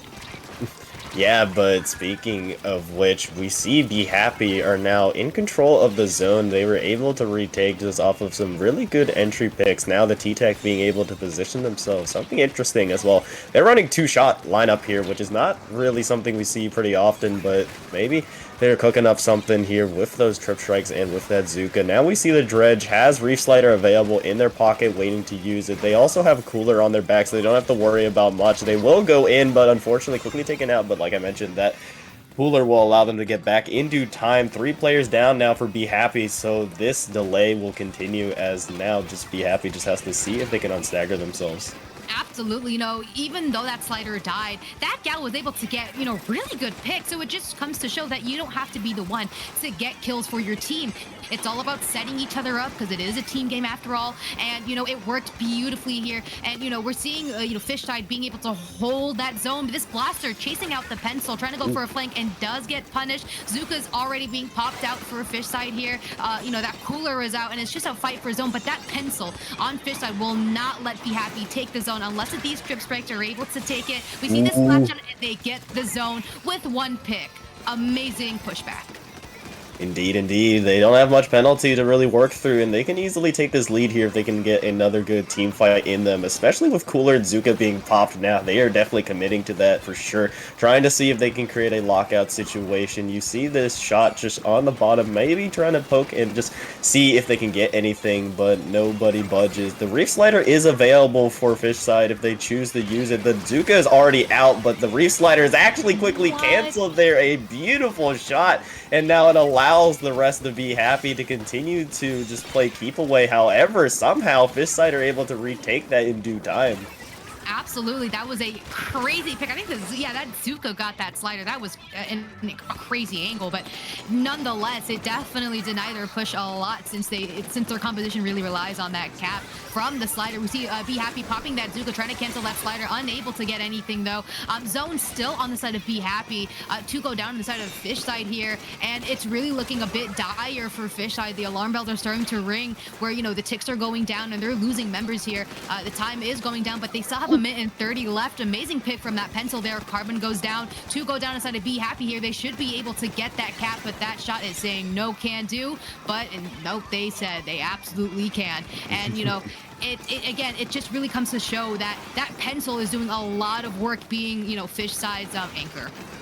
Indeed. You see the Zuka actually managing to find one, the Dredge. A good pick there. Now seeing if they can draw some more attention on that left side. The Dredge is back, though, in due time because of that Cooler. And what did they bring with them? They bring with them the Reef Slider. Cooler, yet again, being played as well. And now we're seeing actually this, oh my goodness, managing to go in, finding 3 there is the Carbon. That is the power of an unchecked Carbon. And with that, a complete wipeout, a delayed wipeout, albeit from Be Happy here. Reef Slider is here as well to stay, and now an opportunity for Fishside to get in, and they will take the lead, and they're looking to threaten to see if they can knock out here. And they might be able to, although to go down on this side of Fishside here. That blaster trying to go in, they do die. It looks like this first game will be going to Fishside. What a crazy triple from that Carbon. Like you said, it's very important to keep paint on that map, so that Carbon does not have any way to get that triple. Great game by, both teams, really back and forth. No, it's not completely dominant, but each team has their strengths and each team have their weaknesses. And it was a very first game. I cannot wait to see what these games are looking like for the rest of the set. Yeah, and I talked about at the beginning how Carbon is an interesting choice for this because it's really just, Carbon in general is just all risk, all reward. And you see there just an opportunity just opened itself up for that Carbon to just have all those players would Be Happy just in one spot, because generally Carbon doesn't really flourish on this map if you don't have control of the zone. At that point, you're just trying to see if you can just wait for an opportunity, maybe try to punish somebody overextending, but not for that Carbon. Evidently, they saw an opening, and like a shark in water, they bit when the time was right. Exactly. And, I actually think that Carbon will be here to stay for Mako Mart zones. Axe, my goodness, it is one of the most weirdest areas in this game, but it has so much value towards it. That Carbon is going to be great for sharking, great for just holding on that little high ground for that stacks there. Again, both of these teams are very well balanced. They're very even, they're neck and neck here. But that Carbon, again, being able to just walk up like that and take their opportunities, if they're able to continue doing that, they're going to see themselves winning the set. On the side for Be Happy, the double shot, even though it's, it's good with pain and it's good with, their special, it's a very, what I like to call an all-round weapon. So it really doesn't have, anything to offer. You could play it aggressive, but you also could play it passive, but you have to establish that within your team's composition. Is it going to be, hey, this T-Tech should play a little bit more supportive while this shot should, play a little bit more up? You know what I mean? So very, very important to distinguish, certain types of play styles in a composition to, to just ensure that you have a really strong composition to support your card. Because at the end of the day, you kind of want to build a composition that helps, the main weapon that you want to flourish. But with that being said, anything else on Mako Mart zones that you have to offer, Rocket? I mean, particularly, we saw a custom blaster being played in Game 1. I believe not only will the carbon be beneficial to this map, but also that blaster. I mean, there's a lot of ledges that these weapons can really camp and really allow themselves to operate. And not only can they camp the ledges, the custom blaster does have some benefits that the carbon can do as well. Being able to take these close-range engagements, you mentioned the stacks that are so important, they can help control that. And as well, that point sensor is so good. And I mean, it's just an annoying sub in general to really have to deal with, and it's really useful if you are the one that is using it, of course. I mean, it just really allows you to just kind of say, hey, back off, and really allow you to build yourself up with some momentum here. But yeah, I'm really excited to see this one for sure. But as we wait here a little bit for these teams to see what their comps are running, I want to touch on a little bit what you were talking about with those two shots and their different playstyles. I would compare the T-Tech to something like the Neo Splash. I mean, it's basically the same kit, minus just obviously being a splash instead of a shot, and instead of suction bomb, you have the splat bomb. Exactly, for sure. With Neo Splash, I do want to point a difference with Neo Splash and T-Tech is that Neo Splash kit is suction bomb and strike, so it's a much more passive kit, and it's not really good for fighting per se. The T-Tech has a bomb, so it's able to chuck it, and it's able to use it as a way to be an aggressor, and same thing with kind of like a slosher using a suction bomb. So it's really important to keep in mind that it's pretty similar, but there's also differences as well. But I think with the composition that Fish Side has, they can absolutely keep it. They just got to tweak a little bit of a few things, keep an eye on that carbon, and they're good to go. Same comp on the side of Fish Side, and same comp on the side of Be Happy. So let's see what is here to come. Indeed, here, still sticking with the double shot comp, and I think that custom blaster might be the answer that Be Happy will be looking for to the carbon on the side of Fish Side. Man, we already see it right there, the carbon already going down from the side of Fish Side, so now Be Happy doesn't have to worry about that too much. We're seeing a 2v1 being taken on this left side, the custom blaster managing to take that one with a beautiful direct, and off the back of those two opening picks, although they weren't the ones to initially take that zone, Be Happy are setting themselves up well. Absolutely, for sure. Just everyone going down here, picks after picks. Be Happy getting this control here. Amazing Zuka shot. Oh my goodness. That Splatty is just insane on the Zuka, just getting these really good picks. Right now, Fishside is stuck on a stagger here. This blaster getting a pick, but goes down to the pencil. Really, it just looks like Fishside is struggling to just stabilize here. As soon as I say that cooler was popped and two go down to the side of Be Happy, this could be Fishside's to retake the zone. Indeed, here now the Gal just trying to see if they can get as much paint on the zone as possible. They will take control of the zone, but quickly taken out by that blaster. I mentioned how well the blaster can do in defending stacks, and they did it well there. A little bit of an awkward fight there, but the splashdown actually being canceled out by that reslider, but trades will go into the favor of Fish Side, as now they're trying to look to see if they can take control of this zone. The jump is being well protected here, however the Gal and the custom blaster go at it. 2 players down for Fish Side, so now Be Happy have an opportunity to see if they can get back into the zone. Cooler is placed though, but it doesn't matter as Be Happy are the ones to come out of that fight victorious. Absolutely. Again, we just see Fishside just struggling to stabilize here. This Gal dropping, not really the best idea. Again, stabilizing is important with niche comps like Carbon. Carbon wants to drop, Carbon wants to fight. They're going to be the one to go down, and they can't go down. They can't fight if their teammates are down here. So again, stabilizing with that special, they get a crucial pick on that range blaster there. They have that slide already. They have that cooler pop. I believe it is time to slide and get that zone back into control on their side, and they absolutely do that.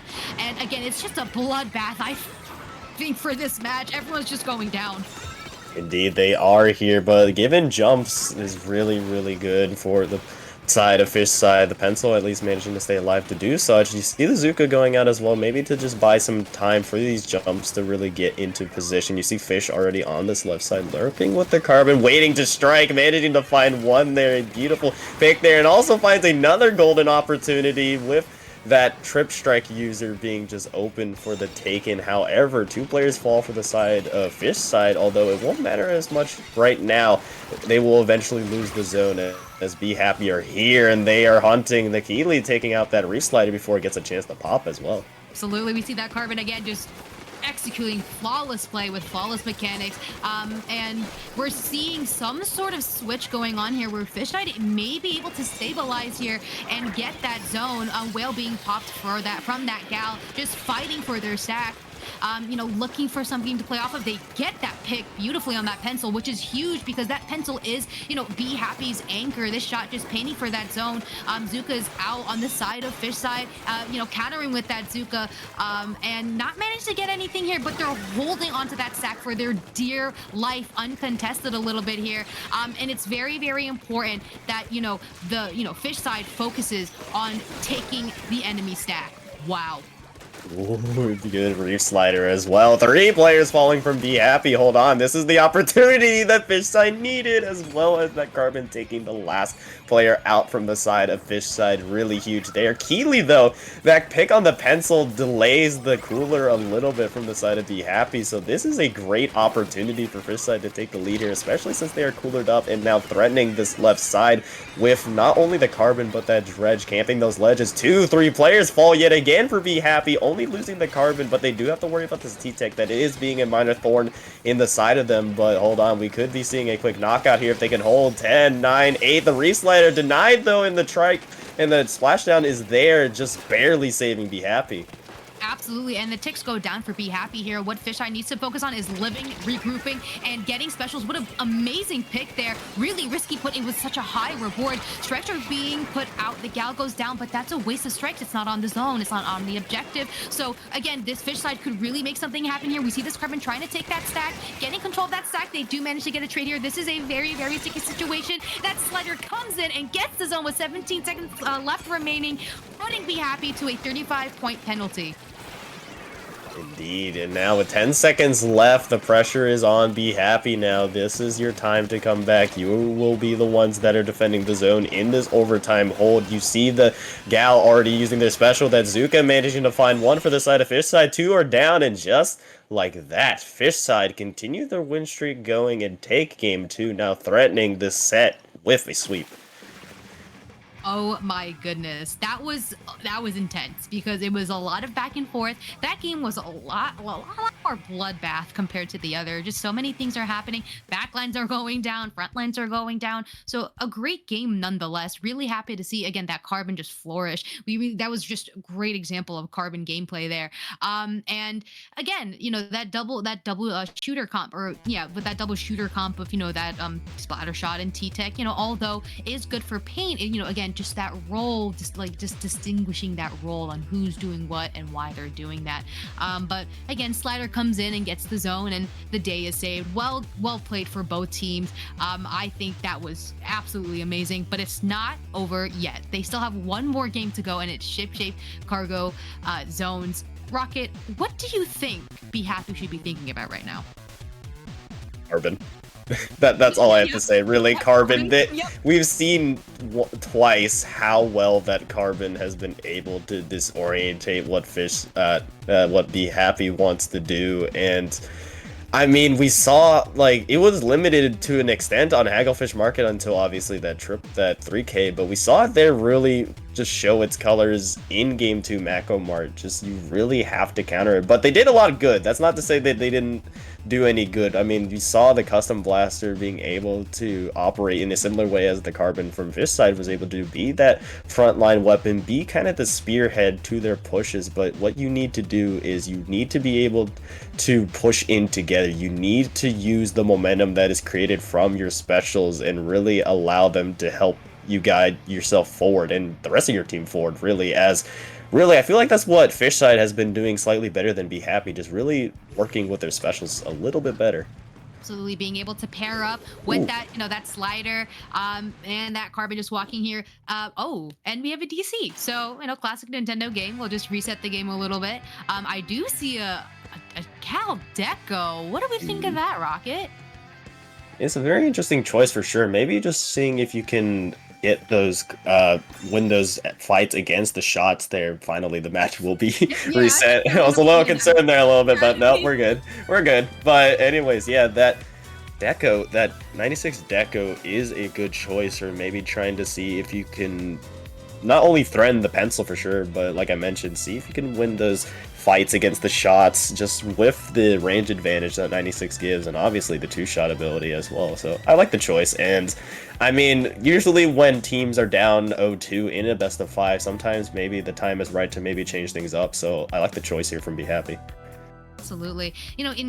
Even though they're just, that Gal is going to do really well into that double shooter comp. Again, it's the double shot, wall, really good, and it's a 2-tap, right? And with weapons like Carbon, you want to have it paired up with weapons that don't do that can't finish their kills, but it can be good enough to make it like a one shot for a Carbon, right? So here we go, going right back into it. We have our player, we have our pencil player, so all is well. And let's just see how this match plays out, because I'm really excited to see who comes out on top. Yeah.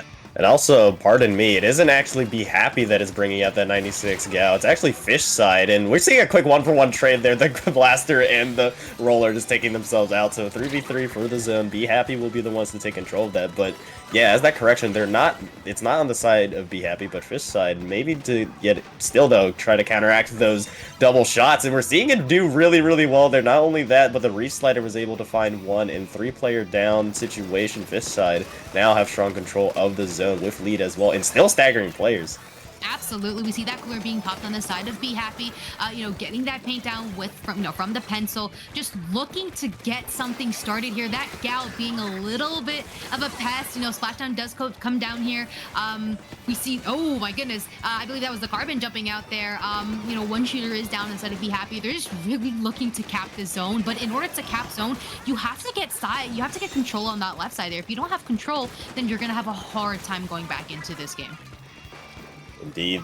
And you're seeing the Reef Slider is yet again available for this Dredge, just waiting for the opportunity to strike. Actually using it here early, maybe to try to secure the kill, but at least we'll secure the trade. But that trade will still be beneficial to Fish side, as they are still in strong control of the zone. Seeing if they can just end this one in a straight 100-0 knockout here. You see the Sprinkler there as well, just providing that extra orange paint onto the zone. The pressure is all on Be Happy to try to get in. 10 ticks left. The Carbon's still alive. Splashdown will actually manage to take them down, and with that, they will actually take control of the zone, but not for very long. So at the very least, forcing penalty.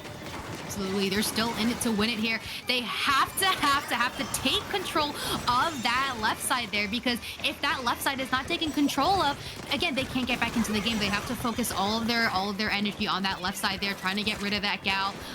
Do they manage to get it? Nope, but they do get left side in return there. Now it's just all about just trying to get, some sort of thing going. But as soon as they see that commentator's curse with Carbon getting 2, and they're back on the advantage side here, Be Happy struggling to get something started as they're staggering and going down in picks. As the ticks are going down, are we going to see Be Happy take this game back?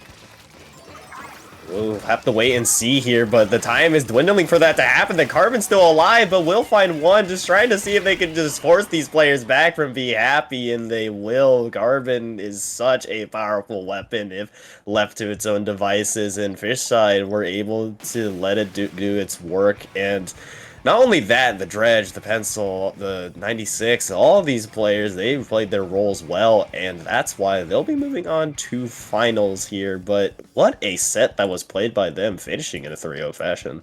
Absolutely. Really, really great games. I enjoyed the Carbon thoroughly, being able to just, again, show off on how Carbon is just able to be enabled from really, really, I don't want to say niche weapons, but just, weapons that, people may not think of, like Gal and, all that good stuff, Dread. Really happy just to see this Carbon being able to pop off here. Both teams played really well. Great job to both teams making it to semis here. And with that, we will have finals in a couple of minutes. So with that being said, we will see you guys then.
We are here for the finale of All for One, number 30 Splat Zones editions only. And if you were here last time for our previous edition, you may recognize one of these teams. Amazing Grace 3.0 were your previous winners in the previous version 29, of course. So great there to see if they can repeat this one. And Fish Side, excuse me, who you just saw take the semifinal set in a very commanding 3-0 fashion, are here with the hot hand to see if they can maybe overthrow the crown that Amazing Grace has so far. But yeah, our 1 and 2 seed going at each other, kind of expected, but hey, I'm all here for it.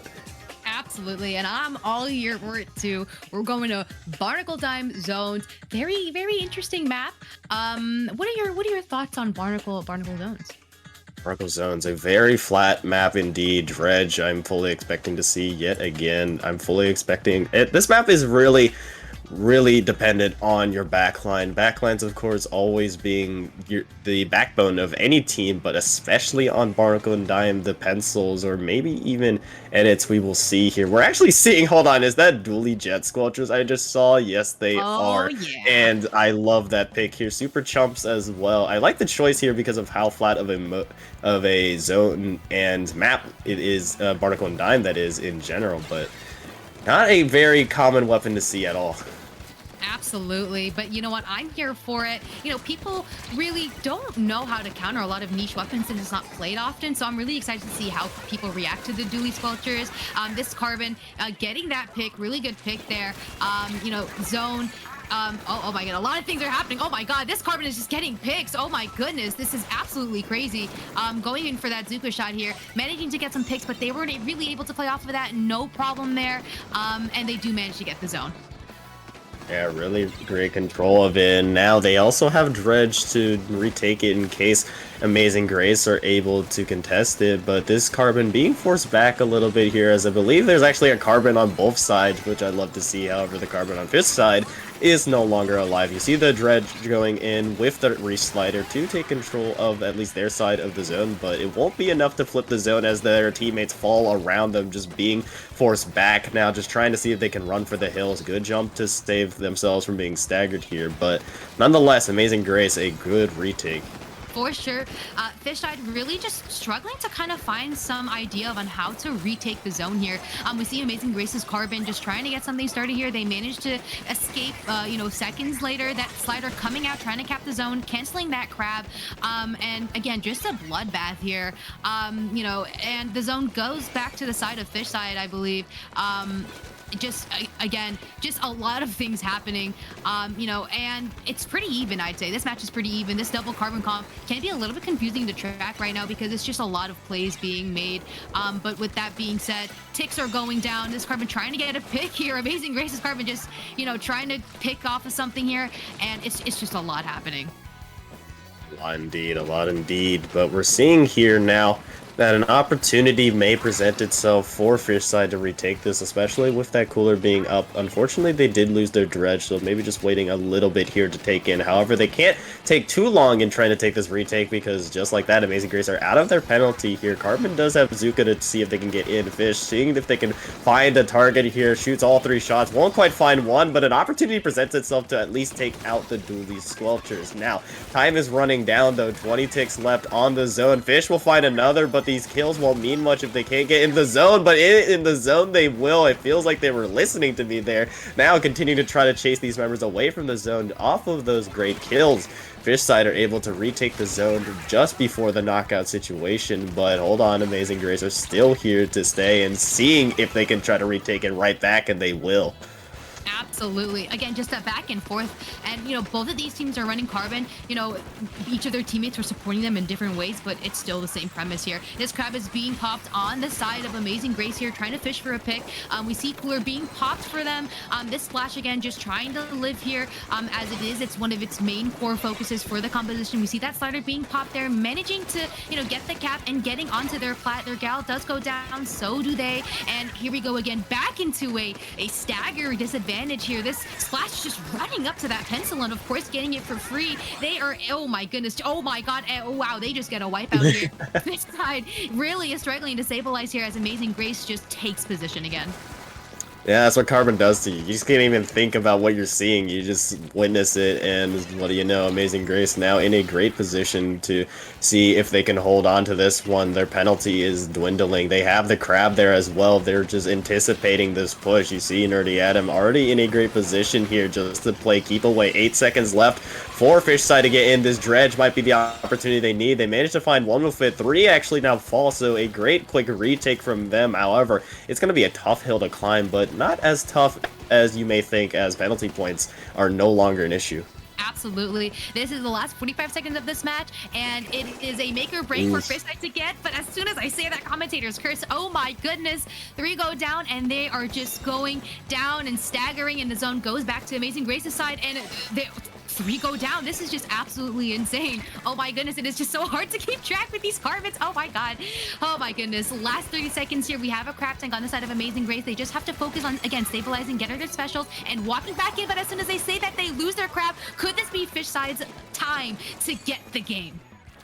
It might as well could be. They have the advantage here with having to force Amazing Grace to push into them. The Zuka now being popped. It needs to find one to see if they can keep it away. But hold on, we're seeing a counter Zuka. Carbon will find one on that side. Both sides still lose one player, though, but the Carbon on Fish side will go down. So now pressure is on Fish side to see if they can hold on to this. You see the dredge going out, but it won't be enough to keep control of the zone because somehow Amazing Grace were just able to paint that in seconds, just milliseconds even, right before that Reef Slider was able to go off. So really well done from them. And if that was only game 1 of this set, I am really excited to see how the rest of it is going to turn out.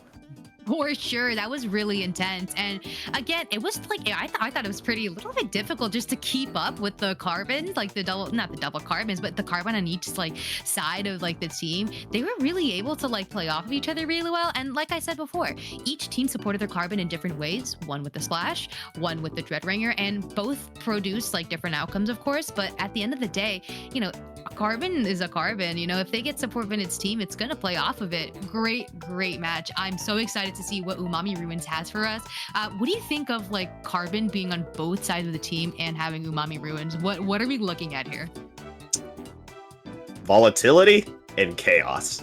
That is gonna be the theme of this, because both sides having a Carbon, so much can happen in such a short time. Because I mean, we've been harping on it basically the entire time we've been on here, Div. I mean, it's just how well Carbon can really just turn the tide of a match in a matter of moments. We're seeing Amazing Grace for actually running back that comp. That just seems to be their standard. On the other side, that 96 gal does show its head yet again for that Kraken. So minor changes, but basically the same thing we saw in game 1. Let's see if the outcome will be different, though. Yeah, for sure. You know, switching to that gal definitely is a good option. You have that wall, but you know, on the downside, you have a slower kill time and your mobility isn't that great. So it's very important to space out with that Gallon and just really supporting your team here.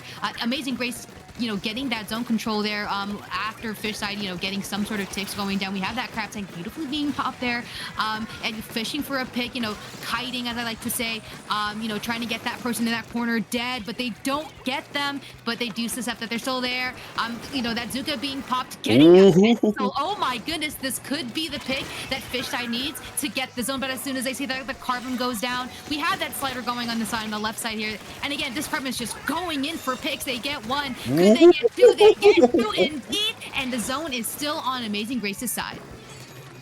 Way to flick your Inkling's neck backwards to get that kill. I mean, beautiful shots from the Carbon, beautiful flicks, I mean, from the Carbon, and now an opportunity for Amazing Grace to close this one out. The Kraken is being played just to kind of be like a distraction, say, hey, look at me, I'm trying to make sure that you're uncomfortable here, you can't settle into your defense. On that right side of your screen, you see the Dredge trying to paint and contest. Unfortunately, they are being pushed back and forced back to jump out. However, the time is limited for Fishside to try to contest, as 8 seconds are left on the clock for them to try to contest it. Will they be able to take control of one zone? No, as Amazing Grace, in a more dominant fashion than we saw in game 1, managed to take that one, and now they're threatening a sweep in the grand finals here, taking that one in like I said, a very commanding fashion. Yeah, that again, just watching that Carbon just using its mechanics. I think weapons like Carbon really needs to get a lot more love than it gets because it's a pretty difficult weapon. It's a very niche weapon in the game that can be easily countered with sensors and paint. But if you're mechanically, strong on that weapon, you can absolutely beat those, beat all the odds and like perform really, really well. So yeah, I'm so excited. I'm so happy to see, two Carbons on both sides. It's something you really never see, especially in mid-level, which I'm more familiar with. It's always like pencil, shot, charger. Like, it's always so boring, but seeing these types of comps in low level is so refreshing to see, and I'm so happy to see that these types of comps are being played. I love it. I love it. I love it. So with that being said, we're gonna switch to Mahi zones. Carbon on Mahi. What do we think, Rocket? I feel like it'd be the same, kind of similar story to what we saw in Barnacle and Dime. Mahi Mahi, another flat map, and you mentioned how you'd love to see just Carbon more and more.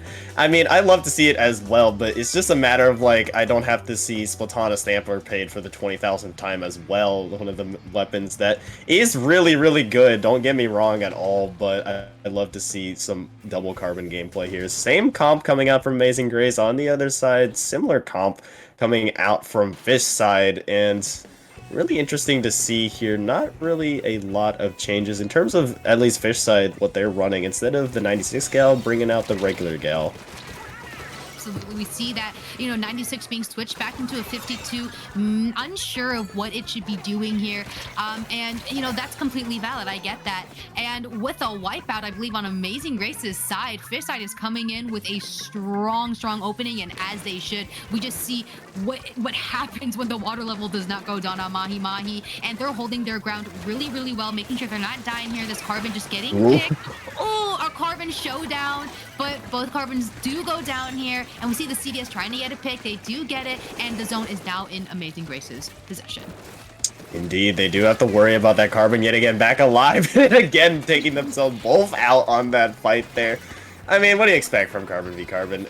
We're seeing now already, though, Fish side did lose 2 members in that scrum here, but the Carbon on the side of Amazing Grace is here to stay in themselves and managing to find 2 and basically allowing Amazing Grace to take control of that. Now taking a great position here as well under this ledge, just daring any member of Fish side to even try to walk up. 2 specials available. The pencil, though, goes down for the side of Fish side, so no more cooler will be had. You see the Zuka going out from the side of Amazing Grace just to see if they can buy themselves some more time, but finally the reslider will be played. However, it won't be enough to flip the zone here, as that is a quick lead switch.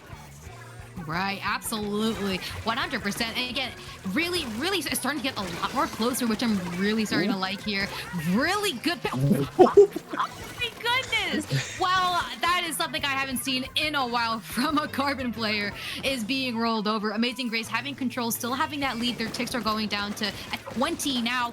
We see this gal going in for some sort of play here, just trying to get control right now. Fish side just needs to focus on regrouping and getting their specials. They have the slider. They need something to pair off of that slider, whether it's a whale or whether it's a Zuka. And there you go. There's that Zuka.